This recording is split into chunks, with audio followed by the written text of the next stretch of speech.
2 பாட்டில் பக்காடி white ரம் வாங்கி என்னுடைய பையில் இருக்கு. இது எனக்கு ஒரு ஞான பீடத்துக்கு சமம். கவிக்கு அப்துல் ரஹ்மான் என்பவர் கவிதைகளை தாண்டியும் அவர் செய்த பணிகள். விருது பெறுவது எவ்வளவு முக்கியமோ, விருதாளர் எவ்வளவு முக்கியமோ, அதை போல நீ கேடத்து கையில வச்சுக்கிட்டு ஒரு பாறைக்கு பின்னாடி போய் ஒளிஞ்சாரு. மணப்பாறையிலிருந்து ஒரு வெளிநாட்டு தூதுவராக அந்த வெளிநாட்டு துறையில் பணியாற்ற முடியுமா என்கின்ற அச்சத்தை எல்லாம் 10 நிமிடம் இல்லை 8 நிமிடத்தில் திரும்ப போன் பண்ணிட்டாரு. எனக்கு நைட் டியூட்டியில இருக்கிற ஒரு செக் போஸ்ட்ல இருக்கிற ஒரு போலீஸ்காரன் என்ன அடையாளம் கண்டுக்கிட்டான் பாத்தீங்களா? நீ படைப்பாளியாக இல்லாமல் இருக்கலாம், ஆனால் நல்ல படைப்பாளியை கண்டுகொள்ளக்கூடிய அளவு ஒரு திருநங்கை எழுதிய கவிதை தொகுப்புக்கு அப்படி எங்களுக்கு கிடைச்ச உரிமைகளை நாங்க தெரிஞ்சுக்கிறதுக்கு உதவுனது ஒரு புத்தகம். நூற்றுக்கணக்கான நூல்களை திருநர் சமூக மக்களுக்கு அவங்க உரிமைகளை பத்தி தெரிஞ்சுக்கணும் அப்படிங்கிற விலையில்லா நூலா. உண்மையிலே இன்று கூட ஒவ்வொரு எழுத்தாளரும் அந்த ஒரு பாதை தான் கடக்க வேண்டிய. என்று முகம் சுளித்து விடாதே மகனே, என்னால் தாங்கிக் கொள்ள முடியாது என் முந்தானையில் உன் மூத்திர வாசம். The rise of the subaltern அப்படின்னு ஒரு சொல்ல ஆங்கிலத்துல மிக அதிகமாக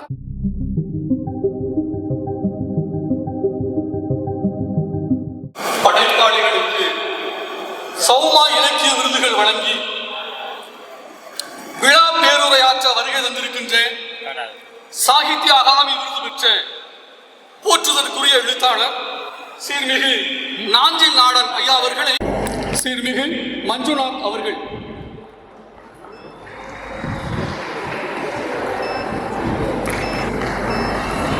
சீர்மிகு கனிமொழி செல்லத்துறை அவர்கள்,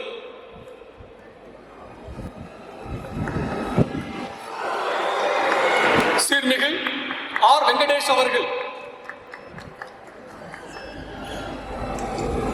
சீர்மிகு கா மூர்த்தி அவர்கள்,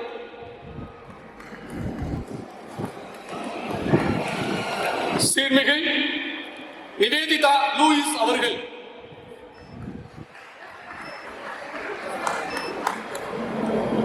சிறுகதை பகுதி முதல் விருதாளர் சீர்மிகு ச ஆனந்தகுமார் அவர்கள்,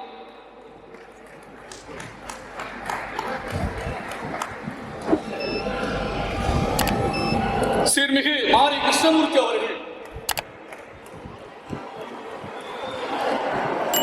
சீர்மிகு கரீம் அவர்கள்,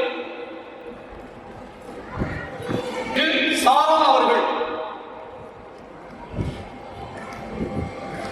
சீர்மிகு ஆந்தரை பைரவி அவர்கள், சீர்மிகு அனுஷ்யா தேவி அவர்கள், கவிதை தொகுதி முதல் விருதாளர் சீர்மிகு பா நடராஜன் பாரதிதாஸ் அவர்கள்,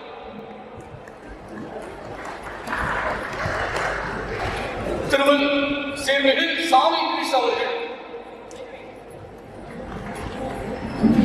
சீர்மிகு பழ புகழேந்தி அவர்கள்,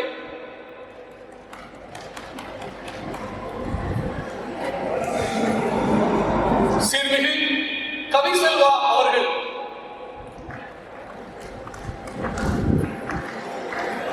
சீர்மிகு கௌ ஆனந்தபிரபு அவர்கள்,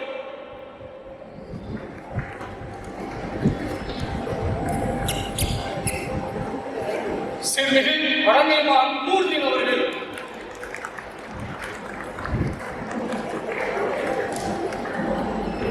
சீர்மிகு பிரதிபா ஜெயச்சந்திரன் அவர்கள்,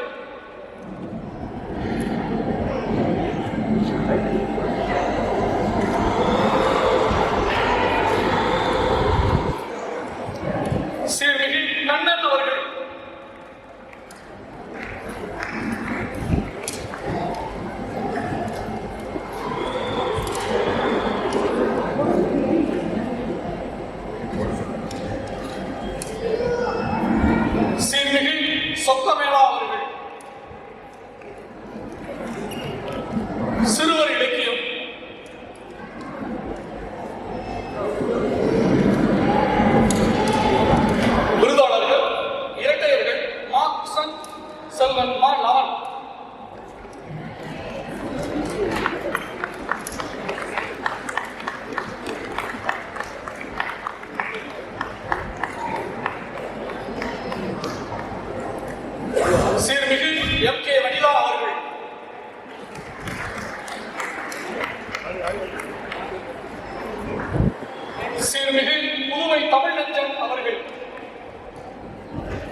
சீர்மிகு நிசாந்தன் அவர்கள்,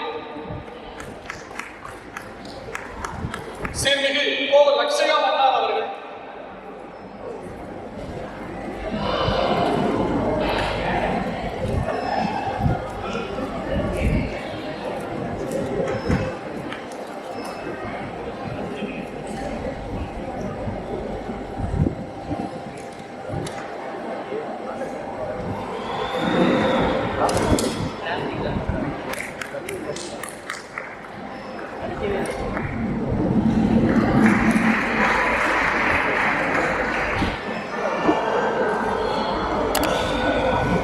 தமிழ் கூறும் நல்லுலகில் தமிழ் பணி செய்யும் தமிழர்கள் வீரமிகு இந்நிலத்தில் வீழ்ச்சியும் தாழ்ச்சியும் தமிழுக்கு நேர்ந்திடாது. நனி சிறந்த நற்சமிழில் நயத்தக்க நாகரிகத்தோடு நாமெல்லாம் நாவார புகழ்வோம். தமிழ் தாயை நெஞ்சார வாழ்த்துவோம். தமிழ் தாய் வாழ்த்து. உயிர்கள் எல்லாம் தெய்வமன்றி பிற ஒன்றில்லை. உயிர்கள் எல்லாம் தெய்வமன்றி பிற ஒன்றில்லை. ஊர்வனவும் அறப்பனவும் நேரே தெய்வம். பயிலும் உயிர் மட்டுமன்றி இங்கே பார்க்கின்ற பொருளெல்லாம் தெய்வம் கண்டி. வெயிலளிக்கும் ரவி மதி விண்மீன் மேகம் மேலும் இங்கே பலவாய் தோற்றம் கொண்டே இயலுகின்ற ஜட பொருள்கள் அனைத்தும் தெய்வம். எழுதுகோள் தெய்வம் என் எழுத்தும் தெய்வம் என்கிற மகாகவி பாரதியின் வரிகளோடு ஒரு அற்புதமான மாலை பொழுதில் இலக்கிய ஆளுமைகளும் இலக்கிய ஆர்வலர்களும் குழுமி இருக்கிற ஒரு நற்தருணத்திலே சௌமா இலக்கிய விருதுகள் 2026 இலக்கிய திருவிழா தொடங்குகிறது.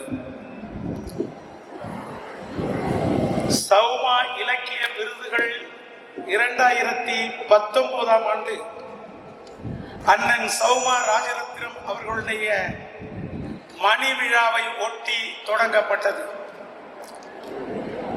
பொதுவாகவே தமிழ் இலக்கிய சூழலிலே வாழும் காலத்தில் படைப்பாளிகளுக்கு உரிய அங்கீகாரம் வழங்கப்படுவதில்லை, அவர்கள் கவனிக்கப்பட தவறுகிறார்கள் என்கிற ஒரு வருத்தம் எல்லோருக்குமே இருக்கிறது.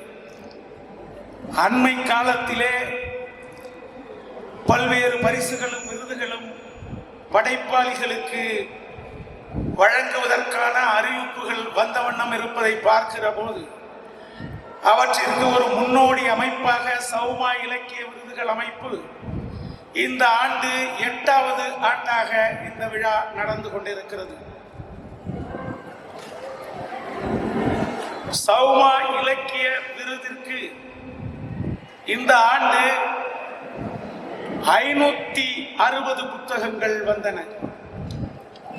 560 புத்தகங்களை தெரிவு செய்து உரிய படைப்பாளிகளுக்கு அங்கீகாரம் விடுபட்டுவிடக் கூடாது என்கிற உணர்வோடு உரிய படைப்பாளிக்கும் உரிய படைப்புக்கும் சரியானதொரு அடையாளம் கொடுக்கப்பட வேண்டும் என்கிற அந்த உணர்வோடும் மிக தீவிரமான பரிசீலனைக்கு உட்படுத்தி ஏறக்குறைய ஒரு 10 பேருக்கு மேல் இந்த தேர்விலே உடனிருந்து செயலாற்றினார்கள்.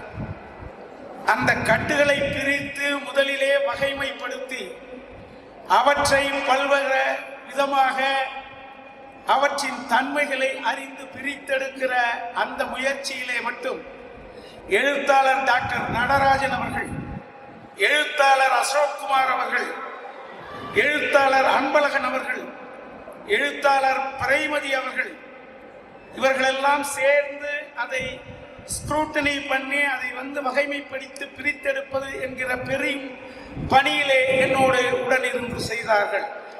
அதற்கு பிறகு கவிதை என்கிற அந்த தளத்திலே கவிஞர் பிரியா வெங்கடேசன் அவர்கள், கவிஞர் திரைப்பட பாடலாசிரியர் கபிலன் அவர்கள், பாண்டிச்சேரியிலே பேராசிரியராக இருக்கிற இன்றைக்கு பாண்டிச்சேரி பல்கலைக்கழகத்திலே டீனாக இருக்கிற பேராசிரியர் ரவிக்குமார் போன்றவர்கள் எல்லாம் கலந்து கொண்டு அந்த கவிதையை வகுத்தெடுத்து கவிதை தேர்வுக்கும் குறும்பட்டியலை தயாரிப்பதற்கும் உடன் இருந்தார்கள். அதை போலவே சிறுவர் இலக்கியம் போன்ற அந்த பகுதியை பதிப்பாசிரியரும் நல்ல படைப்பாளியமாக இருக்கிற இரா லிங்கம் அவர்கள் உடனிருந்து அந்த பணிகளை உடனிருந்து செய்து கொடுத்தார்கள். இப்படி ஒவ்வொரு இடத்திலும் ஒவ்வொருவரும் இருந்து அந்த காரியங்களை எல்லாம் செய்தார்கள். இதை செய்கிற போது சிறுகதையையும் நாவலையும் செய்வது என்பது எத்தகைய அளப்பரிய பணி என்பதை படைப்பாளிகள் நீங்கள் அறிந்திருப்பீர்கள். இலக்கிய ஆர்வலர்களும் வாசகர்களுக்கும் அது தெரியும்.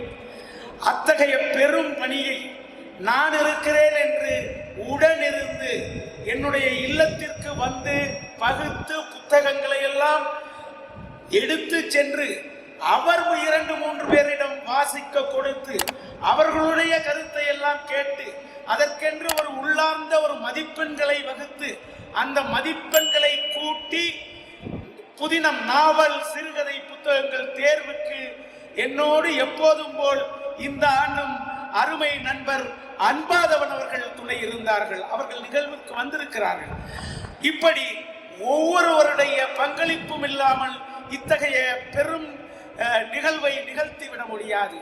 560 புத்தகங்களிலே 30 பேரை தேர்வு செய்திருக்கிறோம் என்றால் எங்களுடைய சௌமா இலக்கிய அமைப்புடைய அடையாள வாசகம் என்பதே யாரென்று பாரோம் யாதென்றே பார்ப்போம் என்கிற அடையாள வாசகம் தான் இந்த தேர்வுக்கு உறுதுணையாக என்றைக்கும் இருக்கிறது என்பதை நான் இங்கே பதிவு செய்ய ஆசைப்படுகிறேன். அதை போலவே இந்த நிகழ்வை நடத்துவதற்கு உடனடியாக திட்டமிட்ட போது இந்த நிகழ்விற்கு சிறப்பு விருந்தினராக யாரை அழைக்கலாம் என்று நினைத்த போது நவீன இலக்கிய சூழலின் அடையாளமாக திகழ்கிறார். தமிழ் இலக்கிய சூழலின் மிக மூத்த படைப்பாளியாக இருக்கிறார். நம்முடைய நாஞ்சில் நாடன் சாகித்ய அகாடமி விருது பெற்றவர். அவர் சாகித்ய அகாடமி விருது மட்டுமல்ல, கன்னடா இலக்கிய தோட்டத்தினுடைய மதிப்புமிகு இயல் விருதினை பெற்றவர். அவரை அழைக்கலாம் என்று முடிவு செய்து அவரிடத்திலே அலைபேசியிலே, ஏனென்று சொன்னால் அவருக்கு உடல்நிலையை கவனிக்க வேண்டிய சூழலும் இருக்கிறது. அப்படி பார்க்கிற போது கடந்த ஆண்டு ஒரு முறை அழைக்கிற போது அவரால் வர இயலாத சூழல். இந்த தடவை உள்ளபடியே அவர் என்ன சொன்னார்னா, ஒரு 10 நிமிடம் நேரம் கொடுங்கள், என்னுடைய மருத்துவரிடம் பேசிவிட்டு உடனே சொல்லுகிறேன் என்று சொன்னார். 10 நிமிடம் இல்லை, 8 நிமிடத்தில் திரும்ப போன் பண்ணிட்டாரு. மருத்துவரிடம் பேசலாம், அதெல்லாம் தாராளமாக போய்வாங்க, நல்லா இருக்கப்படுது, அதெல்லாம் ஒரு பிரச்சனை இல்லை, நல்லா சந்தோஷமா நீங்க கலந்து கொண்டு வாருங்கள் என்று மருத்துவர் குறிப்பிட்டார் என்று உடனடியாக அந்த ஒப்புதலை வழங்கினார். ஏனென்றால் ஒரு விழாவிற்கு விருது பெறுவது எவ்வளவு முக்கியமோ, விருதாளர் எவ்வளவு முக்கியமோ, அதை போல யாருடைய கரங்களால் அந்த விருதை பெறுகிறோம் என்பது முக்கியம்.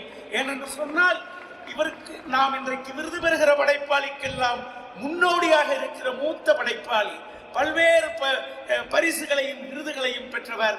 அவருடைய கரங்களால் இந்த விருதாளர்கள் விருது பெறுவது என்பது ஒரு அற்புதமான தருணமாகத்தான் வாய்த்திருப்பதாக நான் கருதுகிறேன். எங்களுடைய சௌமா இலக்கிய விருது மேடையிலே எழுத்தாளர் நாஞ்சில் நாடன் அவர்கள் பங்கு கொண்டு அவர் இங்கே விருதுகளை வழங்குவது என்பது சௌமா இலக்கிய விருது குழுமத்திற்கு கிடைத்திருக்கிற பெரும் பெருமையாக நான் இந்த தருணத்திலே பதிவு செய்ய ஆசைப்படுகிறேன். நண்பர்களே, அவர் எழுத்தாளர்ங்கிறது மட்டுமல்ல, நவீன எழுத்தாளர் என்பது மட்டுமல்ல, சங்க இலக்கியத்திலே தோய்ந்தவர். அவருடைய தலைப்புகளை பார்த்தாலே ரொம்ப கொங்குதேர் வாழ்க்கை. அவருக்கு கொடுக்கிற தலைப்புகளை பாருங்கள். கொங்குதேர் வாழ்க்கை, 8 திக்கும் மதையானை, சூடிய பூர் சூடற்க. இப்ப அந்த தலைப்புகளே என்பிலதனை வெயில் காயும். இப்படி அவருடைய தலைப்புகளே அதை விட ரொம்ப அற்புதமான தலைப்பு. கம்பன் சொல்லுவான்ல, நதியின் பிழை என்று நறுமுடல் இன்மை என்று அவர் சொல்லுவான்ல. ஒரு நதியை பற்றி கம்பனை போல அந்த ஒற்றை வாசகத்திலே சொன்ன இன்னொரு படைப்பாளியை நாம் காண முடியாது. நதியின் பிழை என்று நற்புணல் இன்மை என்கிற அந்த தலைப்பிட்டு அவர் ஒரு நூல் எழுதியிருக்கிறார். இப்படி சங்க இலக்கியத்திற்கும் நவீன இலக்கியத்திற்கும் ஒரு பாலமாக திகழ்கின்ற ஒரு நல்ல படைப்பாளி நம் மேடையிலே அமர்ந்திருக்கிறார். அவர்களை வருக வருக வருக என்று உங்களுடைய கரவொலியோடு வரவேற்கிறேன். நண்பர்களே, இந்த நிகழ்விலே படைப்பாளிகள் இங்கே 30 பேர் குழுமி இருக்கிறார்கள். 2019ஆம் ஆண்டு தொடங்கிய போது 9 பேருக்கு கொடுத்தோம். 2019 முதல் ஆண்டு 9 பேருக்கு கொடுத்தோம். ஆண்டுதோறும் அந்த படைப்பாளிகள் எண்ணிக்கை மெல்ல மெல்ல உயர்ந்து படைப்பாளிகள் அவர்களை சிறப்பு செய்கிற இடம் தவறிவிடக் கூடாது என்கிற எங்கள் எண்ணம் ஒன்று. தமிழ் சூழலில் நல்ல படைப்பாளிகள் உருவாகிக்கொண்டு அதிகமாக இருக்கிறார்கள் என்கிற உண்மையும் இதில் அடங்கி இருக்கிறது. நாங்கள் மட்டும் எண்ணிக்கையை கூட்டல, நாம ஏதோ கூடுதலாக கொடுத்து விட வேண்டும் என்பது நம் நோக்கம் அல்ல. அங்கீகரிக்கப்பட வேண்டிய புத்தகம் அங்கீகரிக்கப்படாமல் விட்டுவிடக்கூடாது. அதற்கு சௌமா இலக்கிய விருதுகள் அமைப்பு இருக்கிறது என்பதை உறுதிப்படுத்த வேண்டும் என்பது எங்கள் நோக்கம். அதை போலவே இலக்கிய சூழலிலே நல்ல படைப்பாளிகள் உருவாகி கொண்டிருக்கிறார்கள் என்பதை உறுதிப்படுத்துகிற விதமாகத்தான் இந்த ஆண்டு 30 படைப்பாளிகள் தேர்வாகி இருக்கிறார்கள். அந்த 30 படைப்பாளிகளையும் பங்கு பெறுகிற அந்த படைப்பாளிகளை சௌமா இலக்கிய விருது குழுமத்தின் சார்பாக வருக வருக வருக என்று அன்போடு வரவேற்கிறேன். அதை போலவே இந்த ஆண்டு ஒரு கொஞ்சம் வித்தியாசமான விழா. வழக்கமாக படைப்பாளிகளுக்கு தேர்வு செய்வது, கொடுப்பது, கௌரவிப்பது என்பதெல்லாம் தொடர்கிறது. ஆனால் இந்த ஆண்டு ஒரு திருநங்கை எழுதிய கவிதை தொகுப்புக்கு நாம் விருது வழங்குகிறோம். ஒரு திருநங்கை சௌமா இலக்கிய செயல்பாட்டில் இது ஒரு அடுத்த கட்டமாக நான் கருதுகிறேன். ஒரு திருநங்கை எழுதிய கவிதை தொகுப்புக்கு அவரை சிறப்பித்து வழங்குகிறோம். அதை போலவே சிறுவர் இலக்கியத்திற்கு நாம் கொடுத்து வந்துகிட்டு இருக்கோம். ஆனால் சிறுவர்களுக்காக பெரியவர்கள் எழுதுகிற சிறுவர் இலக்கியத்தை கொடுக்கிறோம். சிறுவர்களே எழுதிய சிறுவர் இலக்கியம் 11 குஷன் இரட்டையர்கள் அவர்கள் எழுதிய புத்தகங்களுக்கு இந்த ஆண்டு வழங்குகிறோம். எனவே இந்த ஆண்டு ரொம்ப முக்கியமான நிகழ்வாக நான் கருதுகிறேன். நண்பர்களே, இந்த நிகழ்விற்கு பெரும்பாலும் மனவை சார்ந்த பெரியவர்கள் எல்லாம் முன்வரிசையில் இருக்கிறாங்க. எல்லாரும் பேரையும் சொல்லணும். மனவை சார்ந்த எல்லோரும் வந்திருக்கிறார்கள். இலக்கிய அமைப்புகள் சார்ந்தவர்கள்லாம் வந்திருக்கிறார்கள். ஆசிரியர் பெருமக்கள் வந்திருக்கிறார்கள். இலக்கிய ஆர்வலர்கள் வந்திருக்கிறார்கள். இப்படி ஆர்வத்தோடு வந்திருக்கிற மேடையிலே அமர்ந்திருக்கிறவர்களுக்கும் எதிரே அமர்ந்திருக்கிறவர்களுக்கும் அத்துணை இலக்கிய ஆளுமைகளுக்கும் எங்களுடைய சௌமா இலக்கிய விருது குழுமத்தின் சார்பாக வரவேற்பை நல்கி இந்த விழா சிறக்கிறதுக்கு உங்களுடைய பங்களிப்பும் வருகையும் தான் முக்கியம். அதற்காக உங்களை குழுமத்தின் சார்பாக வருக வருக வருக என்று அன்போடு வரவேற்கிறேன். நன்றி, வணக்கம். தொன்மைமிகு மணவை தமிழ் மன்றத்தின் தலைவர், மணவை இலக்கிய உலகின் முன்னத்திய 2 தலைமுறைகளாக இம்மண்ணில் லட்சிய நோக்கத்தோடு செயமாற்றும் கல்வி ஆளுமை, சௌமா கல்வி மற்றும் சமூக நல அறக்கட்டளையின் செயலாளர், சௌமா இலக்கிய விருதுகள் நிறுவனர், அரிமா மேனாள் ஆளுநர் சீர்மிகு சௌமா ராஜரத்னம் ஐயா அவர்களை தலைமையுரை நிகழ்த்த மேடைக்கு அழைக்கின்றோம். மிக சிறப்பாக இந்த சௌமா இலக்கிய விருதுகள் 2026 ஒருங்கிணைத்து சிறந்த சிறுகதைகளை, கவிதைகளை, சிறார் இலக்கியங்களை, நவீனங்களை தேர்ந்தெடுத்து தந்திருக்கின்ற, இங்கு வரவேற்புரையாற்றியிருக்கின்ற ஒருங்கிணைப்பாளர் அன்பு தம்பி மரியாதைக்குரிய முனைவர் தமிழ் மணவலன் அவர்களே, நன்றி உரையாற்ற இருக்கின்ற இந்த நிகழ்விலே முழுமையும் தன்னை ஈடுபடுத்திக் கொண்டிருக்கின்ற கவிஞர் பகவனி சுந்தரராஜன் அவர்களே, அவர் கூறியதை போன்று இந்த நிகழ்விற்கு யார் இந்த விருதுகளை வழங்கினால் சிறப்பாக இருக்கும் என்பதிலே ஒற்றுமற்ற கருத்தோடு எங்களுக்கெல்லாம் மனதில் எப்பொழுதும் ஒரு ஆழ்ந்த அழுத்தமான ஒரு சிந்தனை பதித்திருக்கின்ற சாகித்ய அகாதமி விருது பெற்ற எழுத்தாளர் நாயில் நாடன் ஐயர் அவர்களே, என்னோடு எப்பொழுதும் என்னுடைய அத்தனை செயல்பாடுகளும் துணை இருக்கின்ற அன்பு துணைவியார் அவர்களே, இந்த நிகழ்வை இணைத்துக் கொண்டிருக்கின்ற இணைப்புரையாற்றுகின்ற சகாயராஜ் அவர்களே, உங்கள் அனைவருக்கும் என்னுடைய முதலில் மனமார்ந்த வணக்கம். முதலில் உங்களுக்குத்தான் வணக்கம். அதன் பிறகு இங்கே வருகை இருந்திருக்கின்ற அத்தனை படைப்பாளிகளுக்கும் என்னுடைய மனமார்ந்த வணக்கத்தை தெரிவித்துள்ளேன். ஏனென்றால் இவர்கள் இல்லை என்றால் இந்த நிகழ்வு இல்லை. இந்த நிகழ்வு என்பது இவர்களுக்கானது.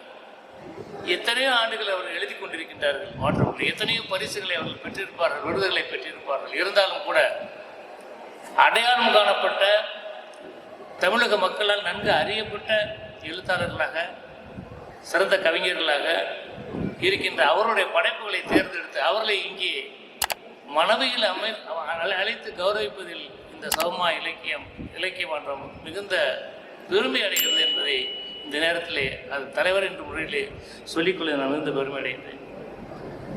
இங்கே ஐயா அவர்கள், நம்முடைய ஜீவபாரதி ஐயா அவர்கள் உரையிருந்திருக்கிறார்கள். நீண்ட நாளைக்கு அப்புறம் மனப்பாறை வந்திருக்கிறார்கள். அவருடைய ஆற்றலும் திறமையும் எல்லோரும் நல்லா தெரியும். சிறந்த இலக்கியவாதி, பன்முகத்தன்மை கொண்டவர். இன்னும் சொல்ல போனால் திரைப்படத்துறையில் தன்னுடைய ஆற்றலை பதிவு செய்திருப்பவர்.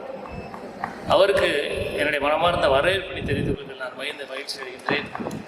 ஏனென்றால் ஒரு வருடம் கழித்து இப்பொழுது தான் வந்திருக்கிறார். அவரை பார்க்கறதுல எங்களுக்கு ஒரு மகிழ்ச்சி இருக்கிறது, பெருமை இருக்கிறது. ஏன்னால் அவர் எங்களோடு இணைந்தவர், எங்களை எல்லாம் வழிகாட்டியவர். அப்படித்தான் நான் சொல்ல முடியும். பக்கத்தில் பசுலின் நண்பர் இருக்காரு. மனவை தமிழ் மன்றம் திரும்ப ஆரம்பித்த பொழுது இருந்து தலைவராக அதன் பிறகு செயல்பட்ட மிக அருமையான ஒரு நண்பர். அவரையும் என் மனதார வரவேற்கின்றேன். இந்திரஜித் சொல்ல வேண்டிய அவசியம் இல்லை. இப்பொழுது திருச்சி மாவட்ட எழுத்தாளர் சங்கத்தின் தலைவராக சிறப்பாக பணியாற்றிக் கொண்டிருக்கின்றார். அதை போன்றே பல்வேறு பொறுப்புகளிலும் அமைப்புகளிலும் தன்னுடைய பணியினை மிகச் சிறப்பாக செவ்வனை தந்து கொண்டிருக்கின்ற ஒரு அருமையான நண்பர், மணப்பாறைக்கான அடையாளமாக இருக்கிறார். அவருக்கான வாழ்த்துக்களை தெரிவிக்கிறேன். மணப்பாறையிலிருந்து ஒரு வெளிநாட்டு தூதுவராக அந்த வெளிநாட்டுத் துறையில் பணியாற்ற முடியுமா என்கின்ற அச்சத்தை எல்லாம் போக்குகின்ற அளவுக்கு ஒரு அடையாளமாக இருக்கின்ற மூர்த்தி அவர்கள், ரிட்டையர்ட் ஆஃபீஸர், ஐஎஃப்எஸ் ஆஃபீஸர், அவருக்கு என்னுடைய வாழ்த்துக்களை தெரிவித்துக் கொள்கிறேன். அடுத்து இந்த இன்கம் டேக்ஸ் எல்லாருக்கும் எல்லாத்தையும் பயமுறுத்துகிற ஒருத்தர், ஆனால் மிக நெருங்கிய நண்பர். அதில் அவர் கூடுதல் ஆணையராக பணியாற்றி அவர் தான் எப்போ பேசினாலும் கூட நாஞ்சிநாதன் ஐயா பற்றி பேசாமல் இருப்பார். இலக்கியத்தை பற்றி பேசுவதாக இருந்தாலும் சரி, அல்லது ஏதேனும் ஒரு நல்ல படைப்புகளை பற்றி பேசுவதாக இருந்தாலும் சரி, நீங்கள் தப்பு பண்ணுறீங்கன்னு என்கிட்ட நிறைய தடவை சொல்லியிருக்காரு. அவர் இன்னும் நீங்கள் அலசி வரல அப்படின்னு, அந்த அளவுக்கு நாங்கள் இன்னும் வளரல அப்படின்னு. அப்போ நான் முடிவெடுக்கிட்டே முடியும். இப்போ தான் அந்த வளர்ச்சி வந்திருக்கிறது, அதனால் உங்களை அழைத்து வந்திருக்கின்றோம் என்பதற்காக அவருக்கும் என்னுடைய மனமார்ந்த நன்றியை தெரிவித்துக் கொள்கிறேன்.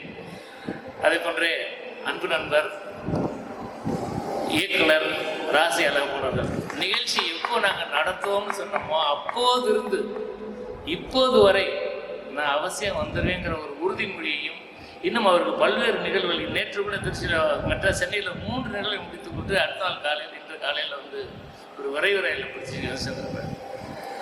இதெல்லாம் எதற்காக சொல்கிறேன் என்றால் வந்து அவர்களுக்கு இருக்கின்ற ஆர்வம் தான் எங்களை இப்படி இயக்கி கொண்டிருக்கிறது. அதுதான் உண்மை. நாங்கள் இப்படி செய்கின்றோம் என்பது எங்களுக்கு பெருமைக்குரியதல்ல. நாங்கள் இப்படி செய்வதை பார்த்து பெருமைப்படுவதற்கான நல்ல நண்பர்களை பெற்றிருக்கிறோம் என்பதுதான் பெருமைக்குரியதாக நான் கருதுகின்றேன். உங்கள் அனைவருக்கும் என்னுடைய வாழ்த்துக்களை தெரிவித்துக் கொள்கிறேன். அதே போல அரிமா இயக்கத்தில் எங்களுக்கெல்லாம் வழிகாட்டியாக இருந்த முன்னாள் அரிமா ஆளுநர் திரு சாமிநாதன் ஐயா அவர்கள் வந்திருக்கின்றார்கள். அவருக்கும் என்னுடைய மனமார்ந்த வாழ்த்துக்களை நன்றியும், அவரோடு இணைந்து வந்திருக்கின்ற ரயன் ஜோசப் அவர்களுக்கும் பன்னீர்செல்வம் அவர்களுக்கும் என்னுடைய வாழ்த்துக்களை தெரிவித்துக் கொள்கிறேன். இங்கே நம்ம புதுக்கோட்டையிலிருந்து வந்திருக்கின்ற பாலஜோதி அவர்களுக்கும் என்னுடைய வாழ்த்துக்களையும் பாராட்டுகளையும் தெரிவித்துக் கொள்கிறேன். ஒவ்வொருத்தர் பேரையும் சொல்லணும் தான், ஆனால் ஏற்கனவே அவர் வரவேற்புரை ஆற்றிட்டு இருக்கிறார். நான் ஆற்றுவது தலைமை உரை என்பதால் என்ன சொல்வது என்று தெரியாமல் இப்போது நான் பேசிக்கொண்டிருக்கிறேன். என்னுடைய பள்ளி கல்வித்துறை, எங்களுடைய பள்ளி கல்வித்துறை பணியாற்றி ஆண்டனி கூட இங்கே வந்திருக்கிறார். அவருக்கு வாழ்த்துக்களை தெரிவித்துக்கிறேன். அவரோடு வானொலியில் பணியாற்றின்ற தம்பி ஸ்ரீராமையும் எனக்கு வாழ்த்துக்களை பாராட்டி தெரிவித்துக்கிறேன். இன்னைக்கு மட்டும் அமைதியாக இருப்பார் நான் நம்புகிறேன், நிச்சயமாக. ஆனால் அவர் இருக்கிற இடத்துல எப்பொழுதும் மிகுந்த மகிழ்ச்சியாக ஒரு கலகலப்பாக வைத்திருப்பார். இந்த நிகழ்வை பொறுத்தவரை நான் சொல்வதற்கு ஒன்றே ஒன்றுதான். பள்ளியில் படிக்கின்ற காலத்திலிருந்து அதற்கு கல்லூரிக்கு வந்த பிறகு, அதற்கு பிறகு எங்களுடைய வாழ்க்கையில் வந்து நாங்கள் பல்வேறு வகையான தமிழ் அமைப்புகளை உருவாக்கியதும் நடத்தியதிலிருந்து எங்கள் மனதில் தோன்றிய சிந்தனையெல்லாம் ஒன்றே ஒன்றுதான். நீ படைப்பாளியாக இல்லாமல் இருக்கலாம், ஆனால் நல்ல படைப்பாளியை கண்டுகொள்ளக்கூடிய அளவுக்கு தெளிவானவனாக தமிழறிவை பெற்றவனாக இருக்கின்றாயா என்கின்ற முதல் கேள்வி எங்களுக்கு இருந்தது. நிச்சயமாக இருக்கின்றது என்பதை நாங்கள் நிரூபிக்கின்ற விதமாகத்தான் இங்கே இருக்கின்ற அத்தனை எழுத்தாளர்களையும் கவிஞர்களையும் அழைத்து பாராட்டி கொண்டிருக்கின்றோம். எங்கள் சிந்தனை எப்படிப்பட்டதுதான். அவர்கள் எல்லாம் ஆற்றல் மிக்கவர்கள்.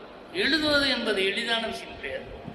ஒரு கதையை படிப்பது என்பது, ஒரு கவிதையை படிப்பது என்பது மிக சாதாரண விஷயம் கிடையாது. அதற்கெல்லாம் சிறந்த உள்நோக்கு பார்வை இருக்க வேண்டும், சமுதாய பார்வை இருக்க வேண்டும், எழுத்து எப்படி இருக்க வேண்டும், அது எந்த வார்த்தையை பயன்படுத்த வேண்டும், எந்த வார்த்தையை நீக்க வேண்டும் என்பதை பற்றிய புரிதல் அவர்களுக்கு இருக்க வேண்டும். இயல்பாகவே அவர்களுக்கு அதெல்லாம் இருக்கின்றது. அப்படியான ஒரு சிறப்பான எழுத்தாளர்கள் இங்கே அமர்ந்திருக்கிறார். பொதுவாக நான் எழுத்தாளர் என்று கூறினாலும் கூட அவர்கள் பல்வேறு வகையிலே பல்வேறு திசையிலே தன்னுடைய சிந்தனைகளை செலுத்தி கொண்டிருப்பவர்கள். சமுதாயம் சார்ந்த சிந்தனைகள், உளவியல் சார்ந்த சிந்தனைகள், இன்னும் சொல்ல போனால் நம்முடைய குடும்ப அமைப்பு சார்ந்த சிந்தனைகள், இன்னும் அரசியல் சார்ந்த சிந்தனைகள், எல்லா வகையிலும் தங்களுடைய சிந்தனைகளை பகிர்ந்து கொண்டிருப்பவர்கள். ஆனால் அவை எல்லாமும் ஒரே ஒரு அடிப்படை நோக்கத்தை கொண்டது. அந்த அடிப்படை நோக்கம் என்னவென்றால், இந்த சமுதாயத்திற்கு நாம் ஏதேனும் செய்ய வேண்டும், அதற்கு என் தாய்மொழியான தமிழ் மொழியை பயன்படுத்த வேண்டும் என்கின்ற அந்த ஆர்வம் தான் முதல் காரணமும் முக்கிய காரணமும் சமுதாய பொறுப்புணர்வு தான். அப்படி பொறுப்புணர்வு மிக்கவர்களாக இங்கே இருக்கின்றார்கள். தம்பி தமிழ் மாணவன் சொல்லும்போது சொன்னார், இந்த இளைஞர் சிறார் இலக்கியத்தை எழுதும் பொழுது அதற்கான ஆசிரியர்களுக்கு நாங்கள் பரிசு கொடுக்கும் பொழுது இதுவரைக்கும் சிறார் இலக்கியம் எழுதிய பெரியவர்களுக்கு கொடுத்திருக்கின்றோம், இப்பொழுதுதான் சிறார் இலக்கியம் எழுதிய சிறார் இலக்கியம் கொடுக்கிறோம் என்கின்ற அந்த ஒரு பெருமையான செய்தி என்னிடம் அவர் டிஸ்கஸ் பண்ணுறதோடு சொன்னார். இப்படி மாணவர்கள் அந்த 2 சிறுவர்கள் எழுதியிருக்கிறாங்க, ரொம்ப நல்லா இருக்கு, இருவரும் இரட்டையர்கள், அவங்களுக்கு நம்ம விருது கொடுக்கணும் அப்படின்னு நான் நினைக்கிறேன் அப்படின்னாரு. விருது கொடுக்கணும் நீங்கள் நினைக்கிறது முக்கியம் இல்லை, விருதுக்கு உரியவர்களாக அவர்கள் இருக்கிறார்கள் என்பதுதான் முக்கியம். ஆனால் அவசியம் கொடுத்து விடுவோம் என்று தான் சொன்னார். அப்படியான ஒரு ஆற்றல் மிக்க சிறுவர்கள் இருக்கின்றார்கள். அதே போன்றே திரு நங்கையர் அவர்களுக்காக புத்தகம் எழுதியிருக்கின்ற ஒரு நண்பரும் இங்கே வந்திருக்கிறார். இதெல்லாம் இந்த ஆண்டு புதிதாக நாங்கள் சேர்த்து கொண்ட விஷயங்கள். வாங்க மேலே வாங்க ஐயா. எழுத்தாளர் தமிழ் நஞ்சன்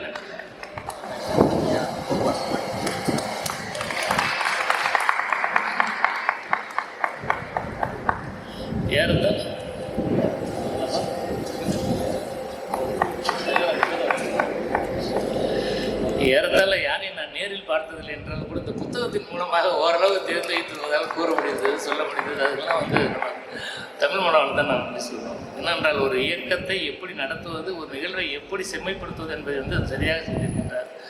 ஆக இந்த அரங்கம் என்பது தமிழ் ஆர்வலர்களால், தமிழ் சிந்தனையாளர்களால், இன்னும் சொல்லப்போனால் எங்கள் பள்ளி ஆசிரியர்களால் நிரம்பி இருக்கின்றது. அதையும் சேர்த்து தான் சொல்லி ஆகணும்.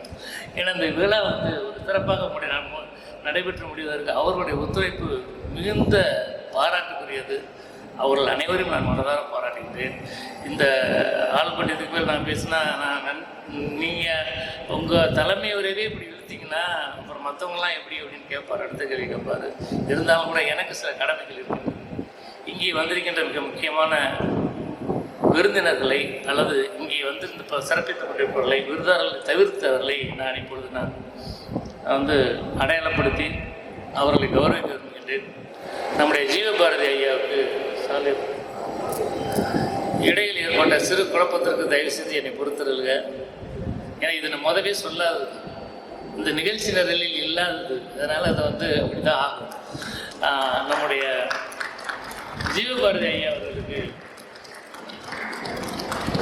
பெருமைப்படுத்துவதில் நாங்கள் பெருமைப்படுகின்றோம். அதை போன்ற பசுலின் அவர்களுக்கும் அதை போன்ற பெருமைப்படுத்துவதில் நான் மிகுந்த முயற்சி செய்கிறேன். பக்கத்தில்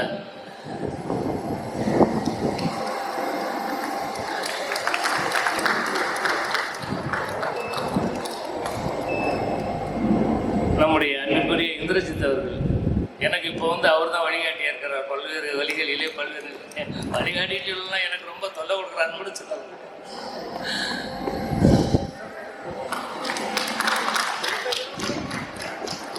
மூர்த்தி ஐஎஃப்எஸ் ரிட்டையர்டு அவர்களுக்கு இடையவும் உங்களுடைய பாராட்டுகள் அமைப்பின் சார்பாக. ஆல்பர்ட்டுக்கு நவமணி சாலை போட்டு அந்த படம் எடுத்து மாட்டி வைக்கணுங்கிறது என் ஆசை. போடுங்க, ஆல்பர்ட் ஐயா போடுங்க, ரிட்டையர்டு.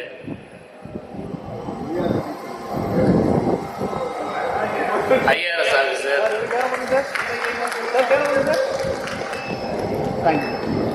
சிறப்புமிக்க இயக்குனர் நம்முடைய ராசி அழகப்பன் அவர்களுக்கு, அப்படியே எங்களுடைய ஆளுநர் சாமிநாதன் ஐயா பின்னாடி இருக்காரு, தமிழ் பின்னாடி இருக்காரு, பின்னாடி இருக்காரு, வாங்க.